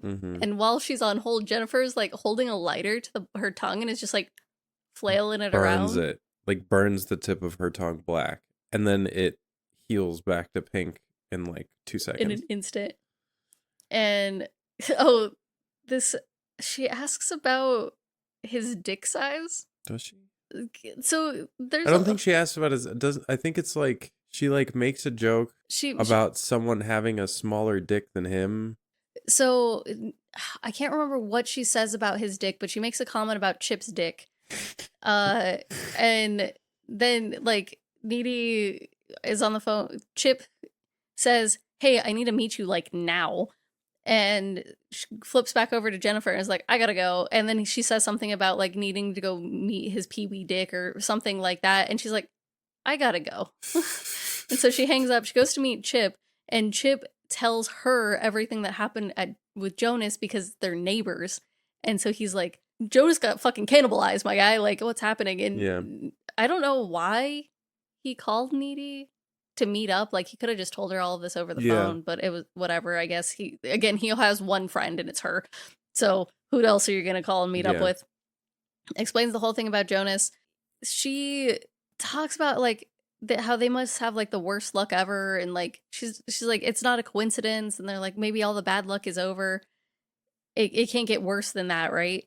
And it cuts to them being back at school, and everything is pretty much monochrome, without like, everyone is dressed in very muted colors. Nothing is like bright and shiny besides Jennifer. Yeah, she's walking through the halls in like pink, and she's glowing, she's smiling, she's just like, I like, the world is magic. She looks just amazing compared to the rest of everything. And we get Needy's narration being like, the whole country was talking about our fucking tragedy and the tragedy porn of all of it, and we're making front pages, and the news was doing everything, and Low Shoulders song was the theme song for all of it. They came out with a new song like Through the Trees or Look Through the Trees, something like that.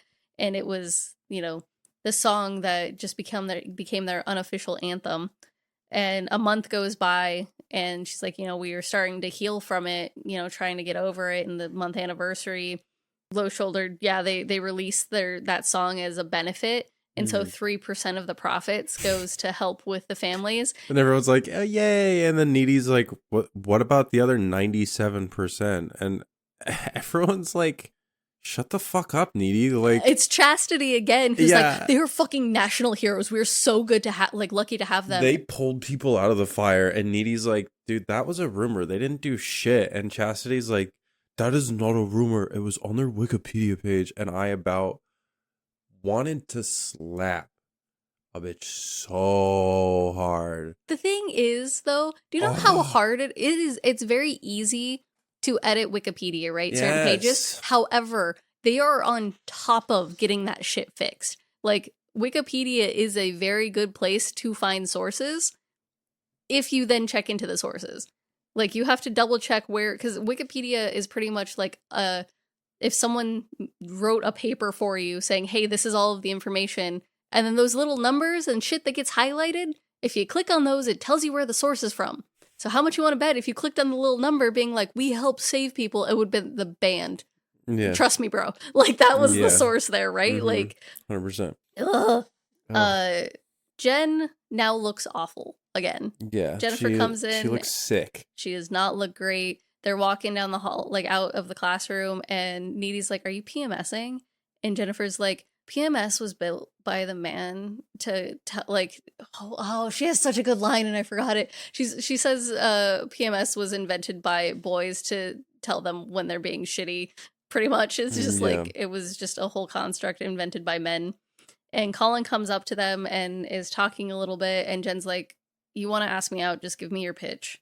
And he's like, do you want to come to the Rocky Horror showing? And she's like, I don't like boxing. And he's like, it's not okay. And he walks away.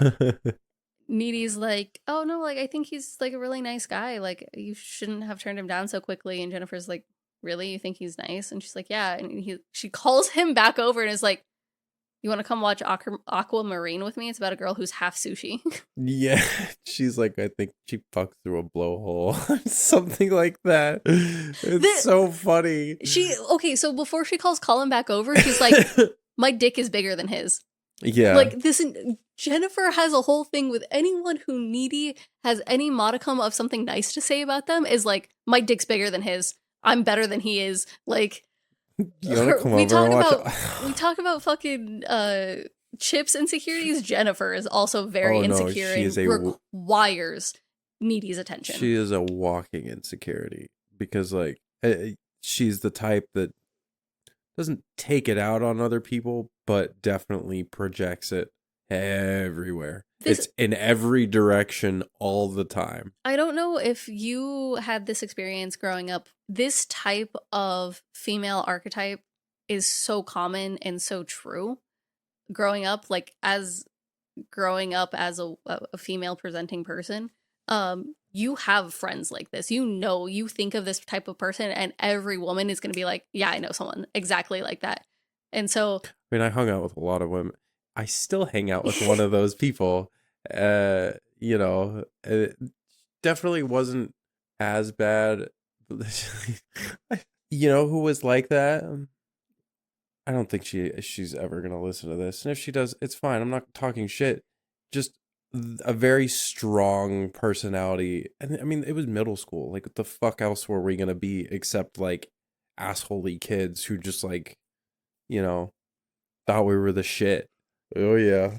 It's the person. It's funny.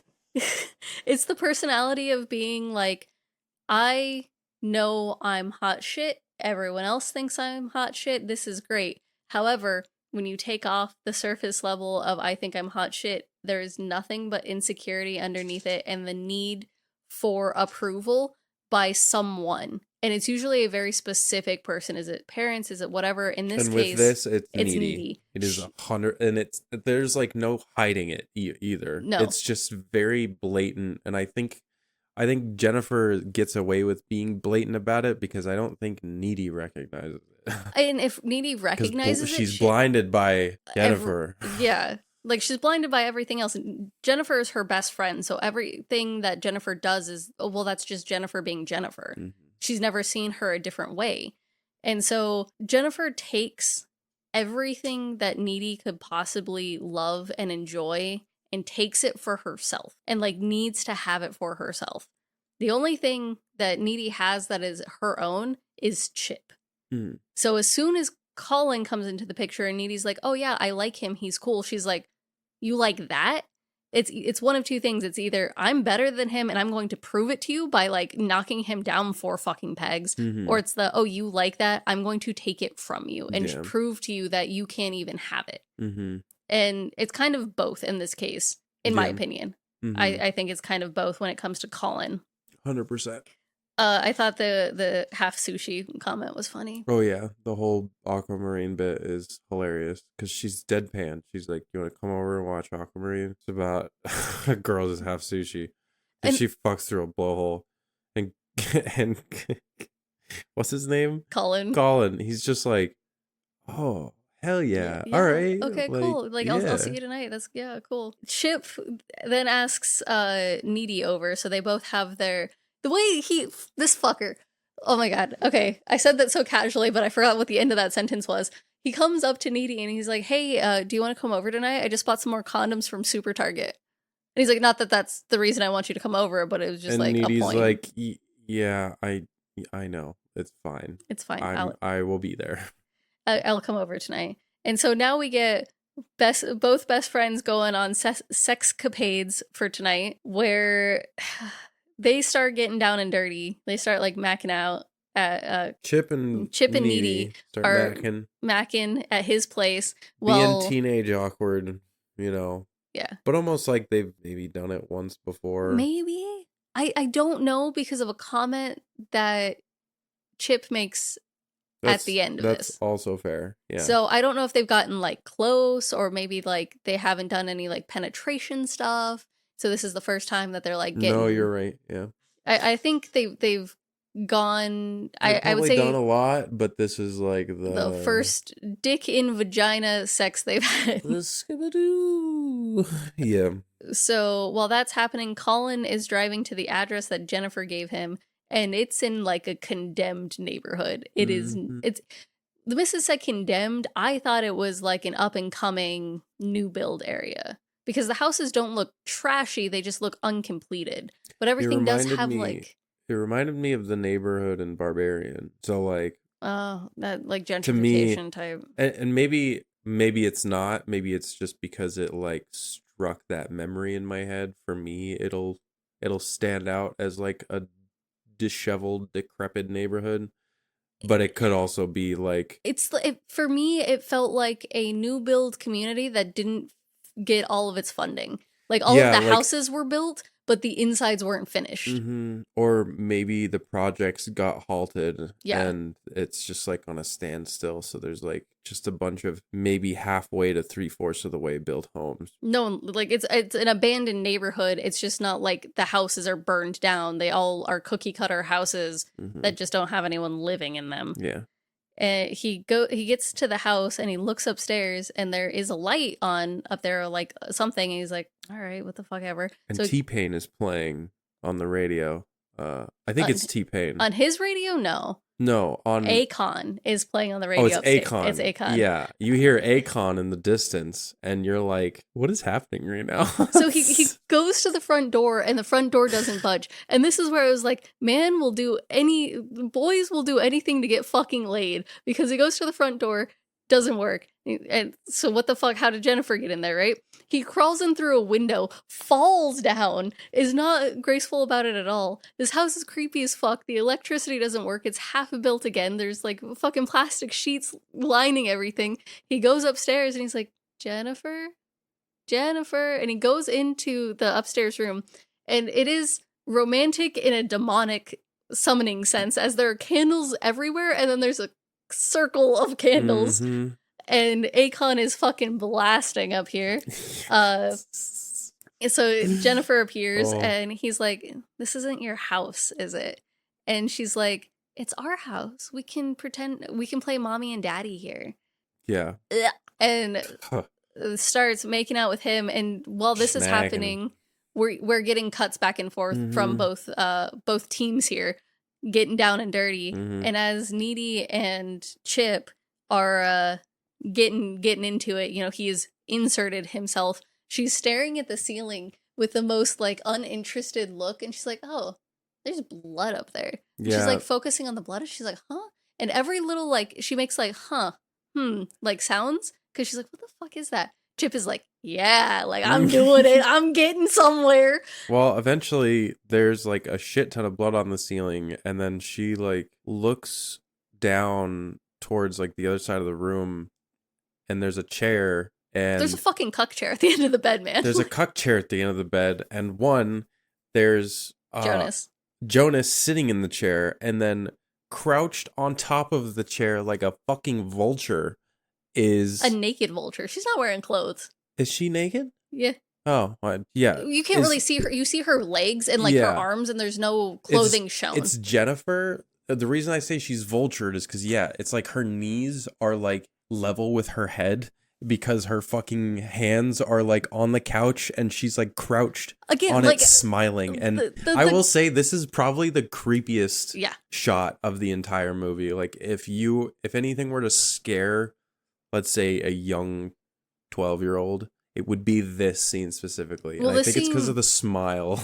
It's just so uncanny valley. This scene paired with what's happening next too is like a good back-to-back of like, but yeah, no, just imagine like peering down at the end of your bed and there's just a woman vulture gargoyling sitting over a dead dude with this just bloody grin. Ugh. While this is happening, she says hopeless or something along those lines. Like Needy says that right when Jennifer is telling Colin, I want you hopeless. Yeah. Or I need you hopeless. And so like Needy hears or knows exactly what's happening. And again, Colin is like, yeah, I'm getting into it, because she's like gasping because she's freaking the fuck out.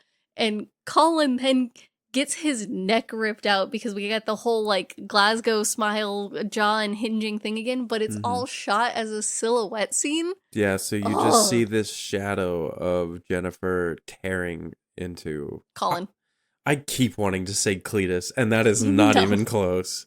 Jesus fuck. Yeah, into Colin. And she does, when she drops his pants, she has this fun line of nice ace, or nice hardware ace. Oh yeah. I was like, damn, I love that line. Yeah.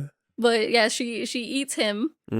Which, so she tears into him. There's the blood splatter. She does all of that. And when it cuts back to Needy and Chip, he finally realizes that those aren't cries of good, that she's like hurting or panicking, crying. And he's like, oh, like he finally stops. He's like, oh, are you okay? Like, did I hurt you? Like, am I too big? And he fucking smirks. Yeah.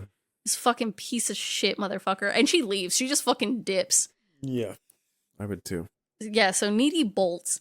She just gets in her car and fucking drives away and almost hits Jennifer, who has just like run out into the middle of the road. And she swerves real hard and like, you know, has to correct. And as she stops, she like looks behind her and she's like, what the fuck? And then all of a sudden Jennifer fucking lands on top of the windshield, smashing it, just smiling down at Needy. And she's like, she screams and speeds off backwards, sending Jennifer tumbling off the car into the fucking ground. It's crazy. And it's like, what the fuck is happening? And so she gets home and she's like, Mom, Mommy, Mom. And her mom's not home. Her mom works like swing shift. Like she's a single mom and stuff. She goes into the den. There's like a couch. It might be her mom's room. I don't really know. She goes in there and she like curls up on the bed couch thing. And we get flashbacks of the pep rally and intercut with like, so it's Jennifer smiling, twirling the flag, smiling at Needy, and then it like mash cuts with Jennifer's like just shell shock look getting shut in the van. Yeah. And those scenes back to back were just like, oof. Oh, it's chilling. Needy ends up waking up and she goes to her room and she like lays down, like the lights are off, and you just hear Jennifer say, hi. Yeah, Needy jumps out of bed. She's like, what the fuck? And Jennifer's like, would you stop screaming? Jesus fuck. Yeah. She's like, it's so cliche. She's like, I'm not gonna bite you. And then Needy's like, is that my Evil Dead shirt? Yeah. Jennifer's like, she's like, well, I always sleep in your bed when we do sleepovers. And Needy's like, she tells her to leave, but she tells her to leave a couple times, but like she tells her to leave like twice, and the first time is like pretty adamant. The second time she's like, no, like you need to go. And then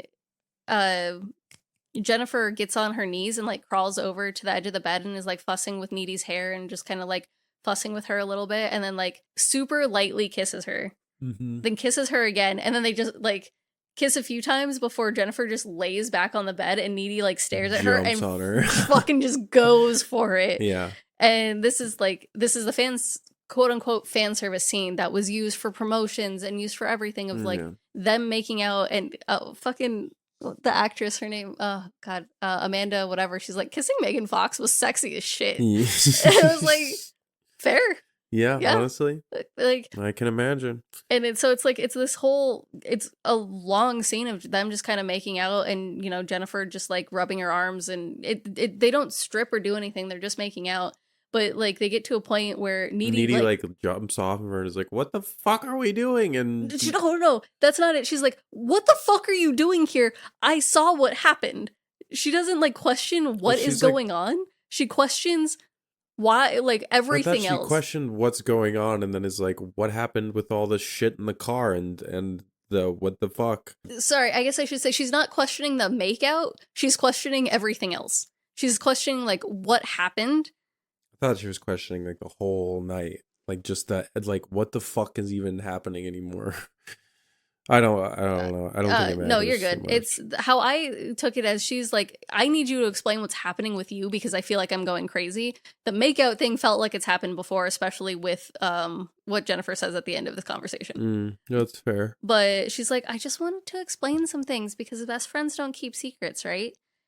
And she's like, so Low Shoulder is evil, and I mean like worships Satan, agents of evil type evil. And so it turns into Jennifer giving a narration of the flashback of what happened after they took her away. And she's like, I really thought they were going to rape me. Like, I thought this is what was going to happen. And she's like, are you guys rapists? And then the guy's like, oh, fucking women. And I'm like, so you're not rapists, you're fucking incels. Yeah. Goddamn. Like, you're fucking...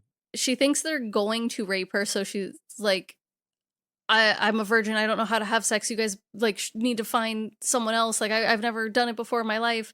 And you know, that would I wouldn't say that would normally work, but like maybe that might get her some points of they're looking for someone who knows what they're doing, not just like a virgin, right? Yeah.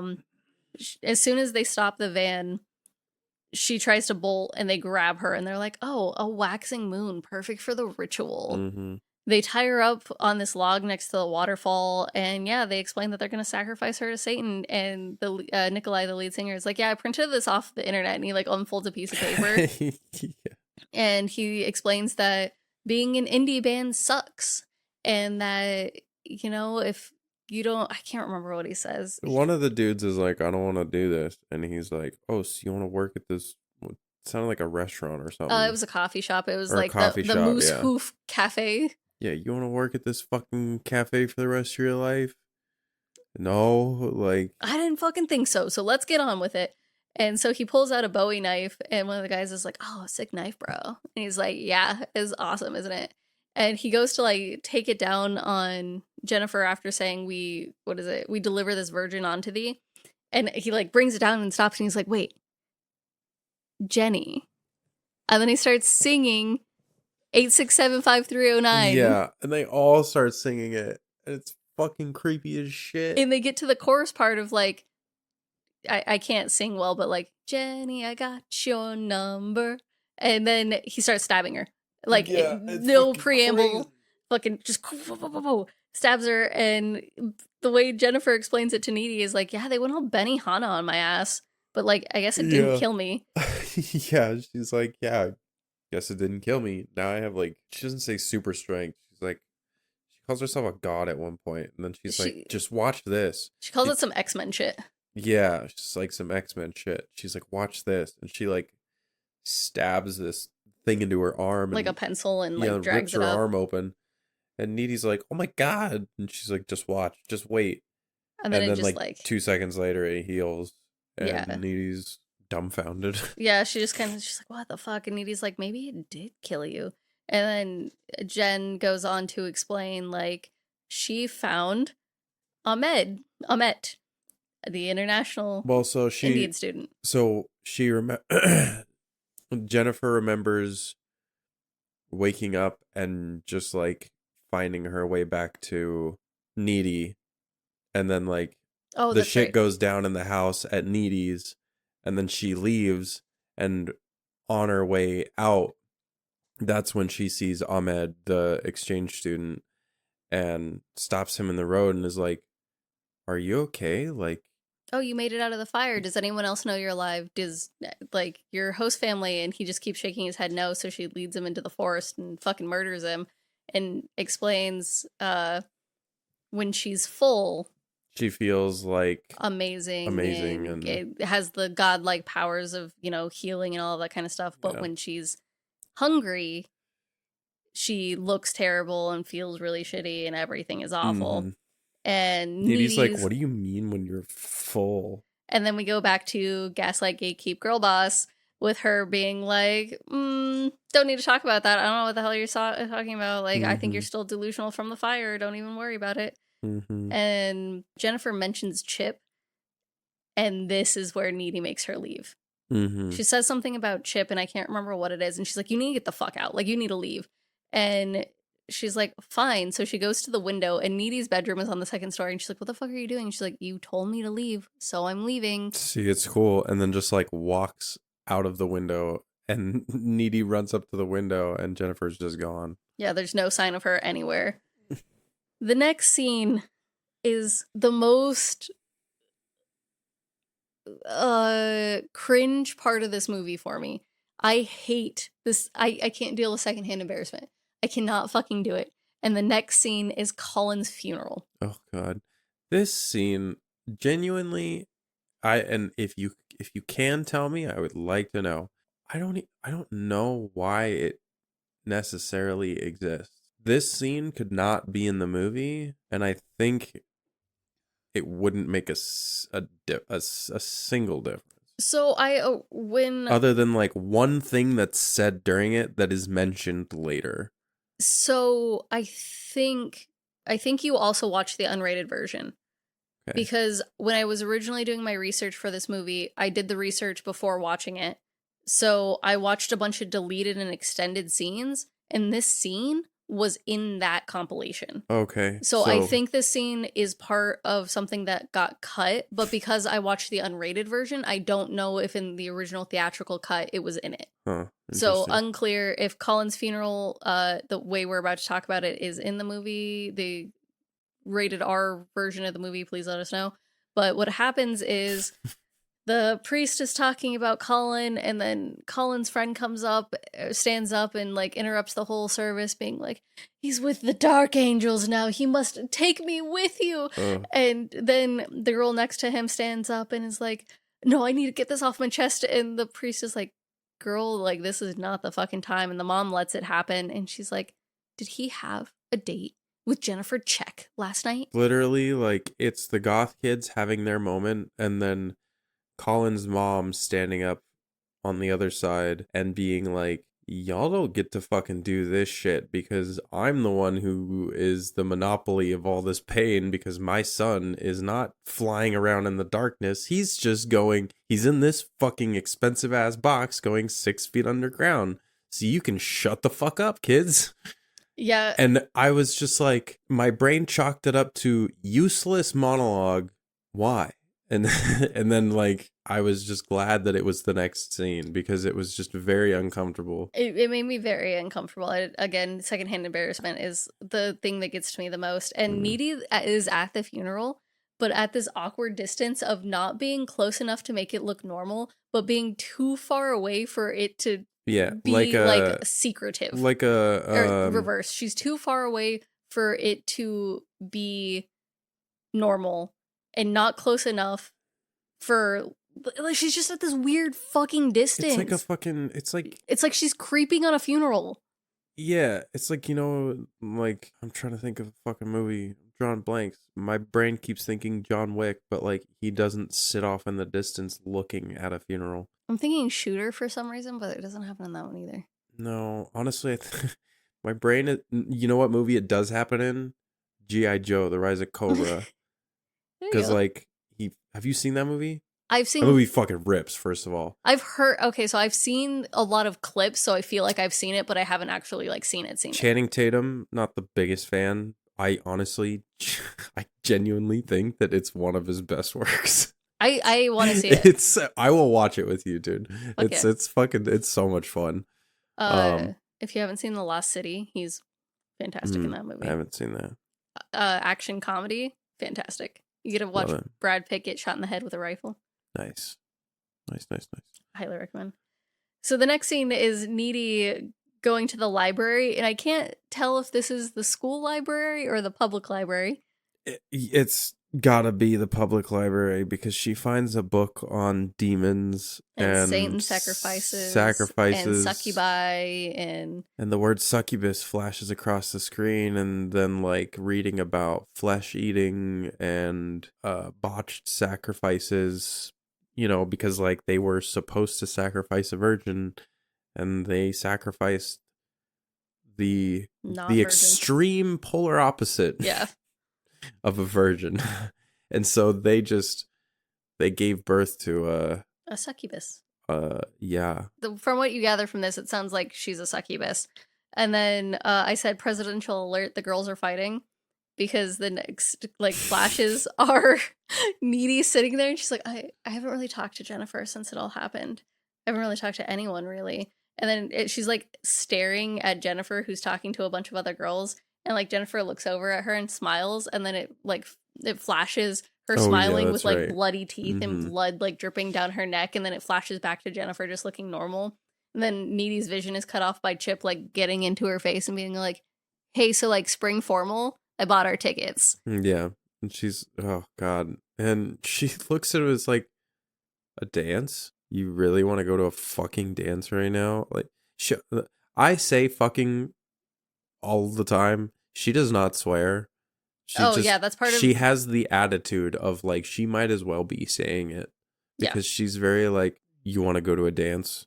All of this fucking shit is going on, and you want to go to a goddamn dance. Yeah, like, are you kidding me? And she's like, you shouldn't go. Like, we should not go. And he is like, so you're breaking up with me? And she's like, oh my god, just come here. And he's like, is this about Jennifer? My guy, Jesus Christ. And she's like, yes, it's about Jennifer. Now get your fucking ass up here. And so they walk upstairs to this kind of stair landing loft thing in between the common area and upper landing. And she like pulls them into the corner of it and shows him all of these Xerox copied photos of books she's done about like how the demon probably got stuck in Jennifer because she's not a virgin. Mm-hmm. She explains like everything about the sacrifice and what's going on, and he's like, I bought your corsage and it's $12. It's an orchid. And she's like, we aren't going to the dance. And he's like, so you are breaking up with me? And she's like, it's not safe for us to be together right now. She's like, you shouldn't go either. She still like tells him that she'll meet him at the dance though. No, she says, I am going to the dance. Please do not come. She's like, I'll be there. She still breaks up with him. She breaks up with him in the scene and does not want to go to the dance with him. Yeah. Which, again, I wrote is smart because Jennifer is the type of friend who will take everything she loves away from her. And I'm surprised she hasn't tried to get to Chip yet. Mm-hmm. The one thing I don't agree with is she's convinced that Jennifer is going to treat the dance like a buffet. But Jennifer has been very good about only eating when she needs to. She hasn't killed multiple people. Yeah, it's not like she just goes on a rampage. No, it seems like once a month she has to eat someone. Not saying that's great, but it's not like the dance is a great place for her to like nap someone because she needs to feed. But I can't, like, she says the dance is like an all-you-can-eat buffet for her. I'm like, but yeah, true, but there's no reason to because it seems like one guy and she's good. Yeah, I know. So that was the only thing that I found a little weird. Mm-hmm. Chip lies to his mom because the next scene is him checking himself out in his little tighty whities. Yeah. And he's like just flexing and looking, and his mom knocks, and he's like, "Mom, I'm in my underwear," and he has to grab his little robe real fast. Yeah. And he lies to her saying, "Oh, I'm meeting Needy at the dance." Maybe that's why I thought. Because he's like, "Oh, I'm meeting her at the dance." Yeah, because she asks if he's going to go pick her up, and he's like, "Oh no, we're meeting there," and is really weird about it. It cuts between like that, Needy getting ready in the worst fucking dress and hair. It's literally like, I think I own a holiday Barbie that looks exactly like her. 100%. It's a big poofy pink dress with big poofy sleeves, and her hair is all big and poofy. She's like something out of the 80s, right? Curly poofy. Yep. Yeah. Oh yeah. And then Jennifer, who's sitting at her desk and her hair is falling out, and she looks, again, that whole like emaciated dead circles around her eyes. She puts a bunch of makeup in her hand and starts like rubbing it on her cheeks and rubbing it on her nose, and then eventually she just like moves her whole hand across her face and just starts smearing it like everywhere, like on her lips and shit, just like. Oh yeah, she's about to bathe in foundation. Yes, she's got that foundation everywhere to hide how like blotchy and red and how sunken her eyes are and everything. And it's like, I do thoroughly enjoy this because it feels kind of like she's putting on armor. Like she's hiding what's happening underneath and like taking out the demonic possession of this. Like there's so many women and so many people I know who use makeup as a type of armor to be like, I get to put this on and feel good about myself and no one can tell me otherwise. And just like, I don't have to see that I'm a demon on the inside. It cuts to the dance where the goth girl who made the scene with the boy who made the scene and then another goth girl are popping balloons saying, "This is, for the death, and this is for this." And then the other girl who we don't know and have never met before is like, "And this is for your abortion and your other abortion." And she's like, "You know what? Fuck you." I fucking hate you. It's so ridiculous. It's like a nothing scene, but it just makes me so happy. It's another one that like, I think they purely just want to throw something else in there to just get you feeling something other than what you have been feeling. I do like the fact that it's just like bringing back characters we've seen before and seeing like what they're doing as well. It's just not like they had a throw, like the funeral was kind of a throwaway scene, but it was like nice that we got to see Colin's friends and then they keep getting brought back. Like this is a small town, you get to see people again and again. I did enjoy that. Yeah. Needy is keeping her eye out for Jen, but like cannot fucking find her. Chip walks to the dance, cutting through the park. You see him like walking through a bunch of grass. Needy thinks she sees Jen because she sees someone with dark hair with her back towards her, and she walks over, and then like the chick turns and it's not her. The teacher comes on the stage and is like, "Oh, like we're so lucky, like parents have donated snacks and Low Shoulder's here to play." And as that's happening, Chip is being stalked by Jennifer, who does the whole scene thing again where he turns around expecting to see her and she pops up behind him. He's like, "What the fuck?" In the most terrible backstabby friendship thing ever, but in totally a way that fits the character. She's like, "I don't want to tell you this, but like I feel like I should." Needy's been acting so fucking weird. Like I know you've been, that, and I know that, and like it all happened because of Colin, and I hate to be the one who told you this, but like they were intimate. Like they were porking weekly. Yeah, that's literally what she says. And then she makes a move on Colin. Yeah. And Colin being heartbroken and distraught and probably just wanting to get back at Needy because all of his fears have been confirmed, starts making out with the it girl, with the most popular girl, with her best friend, right? And so he doesn't even fight her. But No. like, again, like what, he's heartbroken. Like I just explained all of the reasons he doesn't, but like, yeah, have a backbone, my guy. I don't know. I get it. They back at the dance, Low Shoulder starts playing their one-hit single, and we get cuts back and forth between like Jen and Chip like making out, and Jen is like on top of him, looks him dead in the eyes and says, "Tell me I'm better than needy." Yeah, which is an insane line that hits you as a viewer. For some reason, like she says that and you go, "Oh, damn." So you're not even trying to hide it anymore. Yeah. like we're getting to the root of a problem here. But Chip calls her out and is like, "Wait, what?" And she's like, "Come with me." Yeah. And drags him to this, I'm assuming it's like it's supposed to be like an abandoned like rec hall where this pool is. Yeah. And so Jen takes him down that way, and it's like overgrown as fuck though. Like this place had to have, it's just a pool that had to have been abandoned for like 50 fucking years. Yeah, because like the window, like it's been retaken by nature to a lot of an extent, and like the pool isn't even drained. No, I have things to say about that fucking pool. At some point, like while this is happening, Needy like touches her lips, like she knows that like, Jennifer have found someone, and she's like, "Oh my god, Chip!"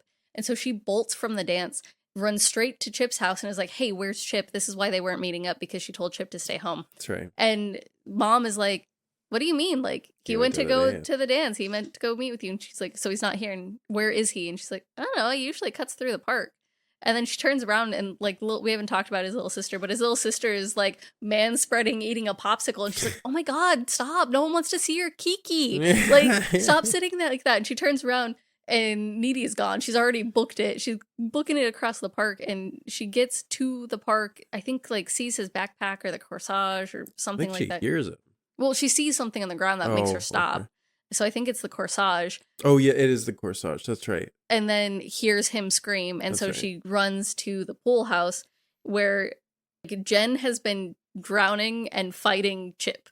Like, she's tossing him into the pool. She throws him into the pool. And all I'm going to say is Stillwater is terrifying to me. Yeah.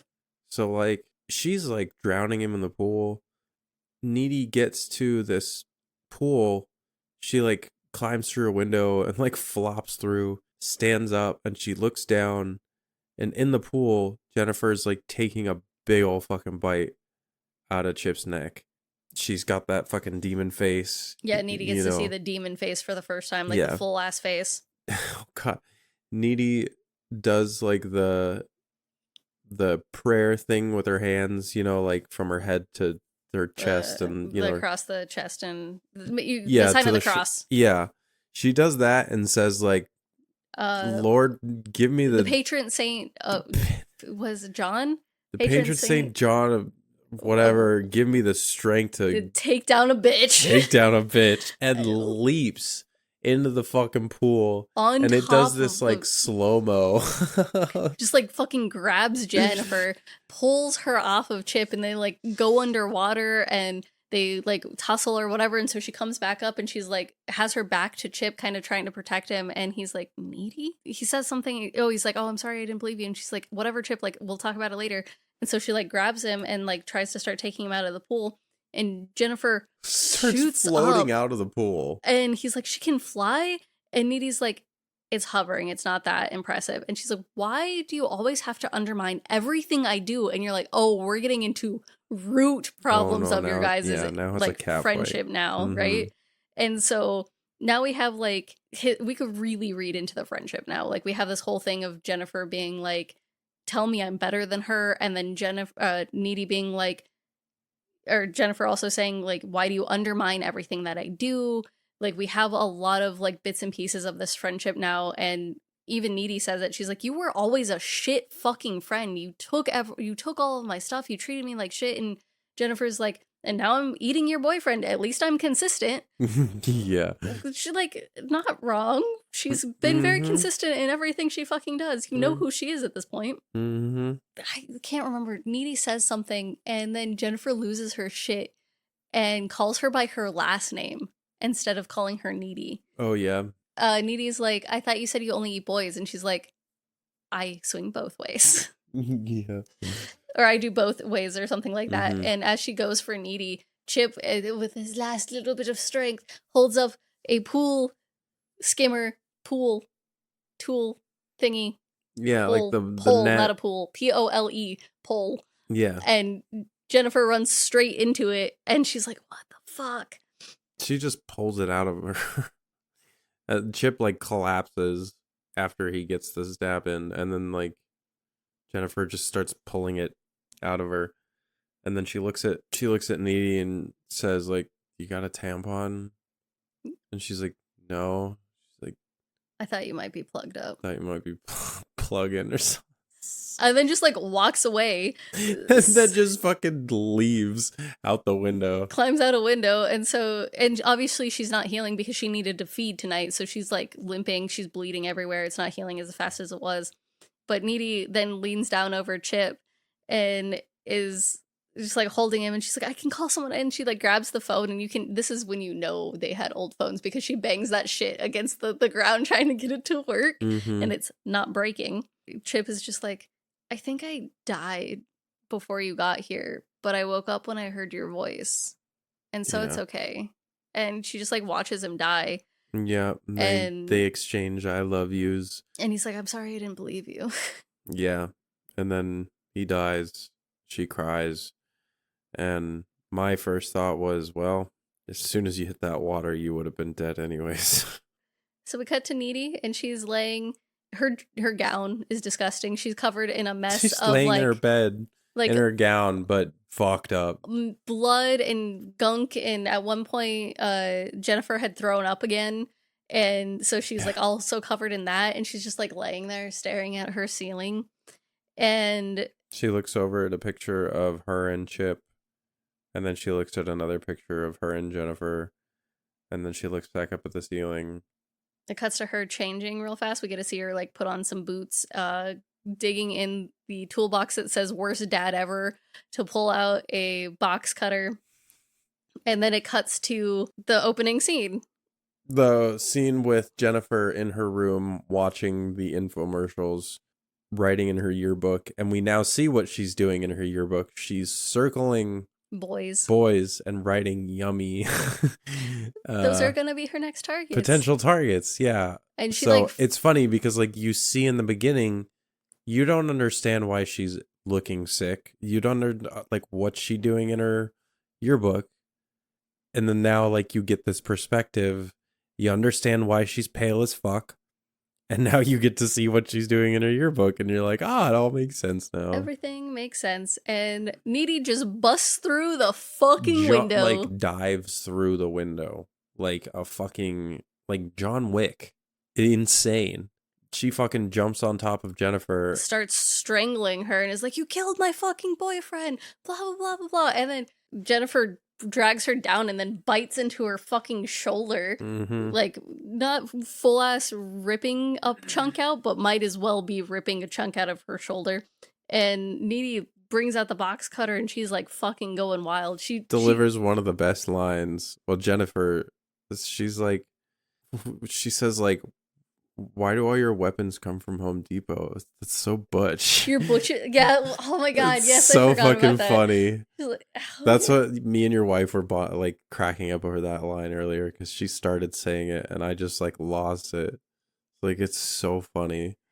And she marks an X on Jennifer's stomach, and this is the second time. Like this is Jennifer's thing. Anytime she's mad at Needy, she's like, I'm Xing you out. Mm-hmm. And so now it's Needy's turn to X her out, which is just like a lot of fucking symbolism. Does it on her stomach with the box cutter. And then after this, Jennifer's body starts fucking levitating again, mm-hmm. and they're fighting midair, and they're like they're wrestling midair, like hovering above Jennifer's bed, just fucking fighting until Needy clocks the necklace and rips off the best friend necklace. And for whatever reason, when this gets ripped off and tossed aside, Jennifer just stops. She falls back onto the bed. Like it's a slow motion scene of her falling down back onto the bed, giving Needy the momentum to be able to stab her in the tit. Your heart, bitch. What? Well, and specifically, they're saying that because they get Jennifer gets stabbed. It's like this whole thing, and then Needy's sitting on top of her, and Jennifer just looks at her and goes, my tit. And he's like, no, your heart. No, your heart. And she just sits there and watches until Jennifer's eyes go blank. Yeah. And Jennifer's mom comes in and is like, what is it, sweetie? And fucking screams. And literally sees Needy with a box cutter inside of her daughter's chest. Pulling it out. And then Needy like rolls off of her as her like mom holds the body. And like the sound deafens and like. She just like stares up at the ceiling and then the monologue hits. There's this one like blood drop that hit the side of her face. So you can see it. And when she looks over at Jennifer and looks back, it looks like a tear looking coming down of just like blood. It's so good. Oh, so good. It cuts back to her in the insane asylum and she's basically like, yeah, well, according to legend, like. A lot of scholars don't know this, but if you get bit by a demon and live, you might just get some of their powers. Yeah. And she's like scratching at the bite mark on her shoulder. Yeah. And in this isolation cell, like the dude like brings food or whatever. And then it cuts back to her floating up in the air, meditating. And then like the window that's like super high up off the ground that we saw, like she looked up at before we see an outside shot looking at that window from the outside. And you see her float up to it and then just fucking kick the window out. And she just walks off the fucking premises. She walks through the fence. And walks off into this, off into the road where she's hitchhiking. Oh, I'm so sorry. Walks off into the road and she sees like water on the side of the road. And there are a bunch of red fucking balls and the Bowie knife that had gotten tossed into the devil's kettle. And now we know where it comes out at. Mm-hmm. My wife was like, it wasn't even that fucking far. You're telling me the scientists couldn't find out where it ended? That was my thought too. I was like, y'all some shitty scientists. My thought was, how far was that asylum away from the rest of the city? Because I feel like they used to be pushed off quite a ways. And if it was like 20 miles south, no one's looking that far for an exit. I don't know if it would be that far out. Like it makes sense if you put something like that, like, I don't know, 5 miles out. Because like a crazy person, if they start wandering off in the woods, 5 miles is enough space to kind of make sure that they don't quite get to wherever they need to go. It's just a lot of space to get lost. Well, it just depends. Like if this was an old school asylum, those were set off way far from the city. Like if this is a renovated asylum, that's true. It just depends. Yeah, because it's also like a correctional facility, and like if you think of where prisons are, but like I'm just in my head they're like always set outside of the city, but I guess maybe it was close. It doesn't. Either way, she finds the fucking knife, and it could be weird or it might not be weird. Who knows? But there's a car coming, and she hitchhikes. And tell me, so there's an extended scene that was not in the unrated version I saw. Okay. Did you see the extended dialogue with the man in the car? I mean, she gets into the car, and he's like, well, at first he's like, "Where are you going?" And she's like, "Oh, I'm going east, far east." And he's like, kind of creepily, he's like, "Oh, I'm your chariot," or something like that. Okay, so that's not the extended dialogue, and it makes more sense. That line makes more sense. The extended dialogue, she gets up to the car, and he's like, "You gotta pay with ass, grass, or gas."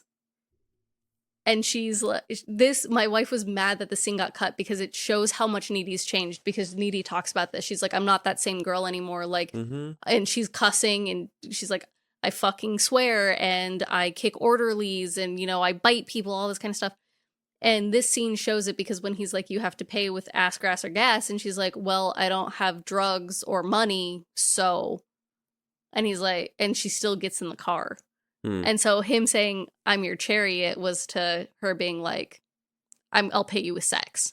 See, and that makes sense because they cut that out, and he was just being creepy as fuck. Yeah. And then he's like, "Oh, why are you going that far east?" And she's like, "Oh, I'm following this band." And he's like, "They must be playing their last show tonight." Yeah, she's like, "It'll be their last show." Then it starts the credits, but the credits are like, oh, I thought you were looking at me like I was. No, I was like, what are the credits? Because I didn't watch the credits. What happens with the credits? Oh, well, the credits start, and it's like the boy band signing a bunch of stuff, and showing that they're like, you know, being crowded by a bunch of ladies. And then it cuts to like, it's like one of the members of the band holding a video, like a camcorder, recording all this. It's them like signing stuff for fans. And then they like get into a mansion and it shows like a bunch of bottles of champagne and like apples and fancy shit. And then it cuts to like one of the band members and then the lead in a bathroom doing cocaine, and the camera dude's like, oh, like someone's at the door. He's like, oh god damn it, like what the fuck ever. And then like you hear some shuffling and the camera moves away, and then all of a sudden you hear like a door open and then yelling, the camera gets thrown, and then it's a montage of of like crime scene photos of like the band members' legs, you know, like What across the fuck? floor and stuff. Yeah, was this not like, So I watched. I had to go to work, oh shit, so you so I probably like literally saw the it cut end to and were black, like, and I paused it and I was like, I have okay. to go to work now. So I no, didn't that watch. wasn't the end. Oh my That wasn't god, the I missed end. it. So it's like a bunch of these crime scene photos, like the whole fucking their whole room is messed up, and then the final photo is the lead band member dead against the wall with the Bowie knife sticking out of his Yes. stomach, and then it does like a closer shot of the Bowie knife, and then it shows CCTV footage of like the hall in this like super fancy hotel, because I guess they're in a hotel, it's not like their mansion or whatever, but you see this giant group of girls, like these like groupies or whatever, like running down this hall like towards their room, and in the opposite direction you see in her hood is Needy walking down the hall, and then like right at the end when she's really close to the CCTV about to like go out of frame, it pauses and then zooms slowly in on her face so that you can see that it's Needy. Nice. Yeah, it's badass. You'll have to make sure that you can watch it next time and like have time to watch the credits, because that ties it all together so perfectly. Oh, I gotta. I want to rewatch this movie again to just like watch this movie without doing notes because I love it so much. It's, I think, again, one of my favorite fucking movies. Not pausing 50 times for your fam and not taking notes, just watching it, and then definitely you got to pay attention to the credits, because it's like, it's just so perfect. Ugh, I love it. Yeah, great movie. 10 out of 10. Highly recommend. This is a classic. So like, fucking if beautiful. you or anyone you know have not heard of this, you could start a train with this one for fucking sure. Like, you could show one of your friends and then your whole group will be talking about it eventually. It's such a good movie. I love the casting in it, the cinematography, the special or the practical effects, because we didn't even touch on that at all. Is so good. So they did a lot of practical, and with that jaw unhinge thing, Megan Fox had like a thing she would put in her mouth, and then it had green screen tape around it to help like extend it out with it still kind of looking practical and not looking all CGI'd. That's cool. Ugh, such a good movie. The soundtrack also fucking killer. Oh yeah. Oh, I mean, amazing. We get fucking bangers out of this movie, dude. A lot of people probably listen to, why am I drawing a fucking blank? Divorced Dad Rock? No. The band? Yeah. Low Shoulder. No, not Low Shoulder. The famous song that's from this movie that's fucking Panic at the Disco. New Perspective. Oh yeah. That's like, was that for this movie? Or did it just were they just able to use it? Because anytime you go to like listen to the song, it's specifically tied to the movie. Oh shit, I didn't know that. So I assumed so. I also thought that was the song that played in the credits, but it only plays when Chip is talking to his mom when he's getting ready for prom. Yeah. And so like it tripped me out because I was like, wow, I could have swore that was the like ending credits. But no, it's just like background music. Huh. And for some reason it stood out to me a lot, I guess, but I don't know. Anyways, go watch this movie. Go fucking watch it. It's fucking great.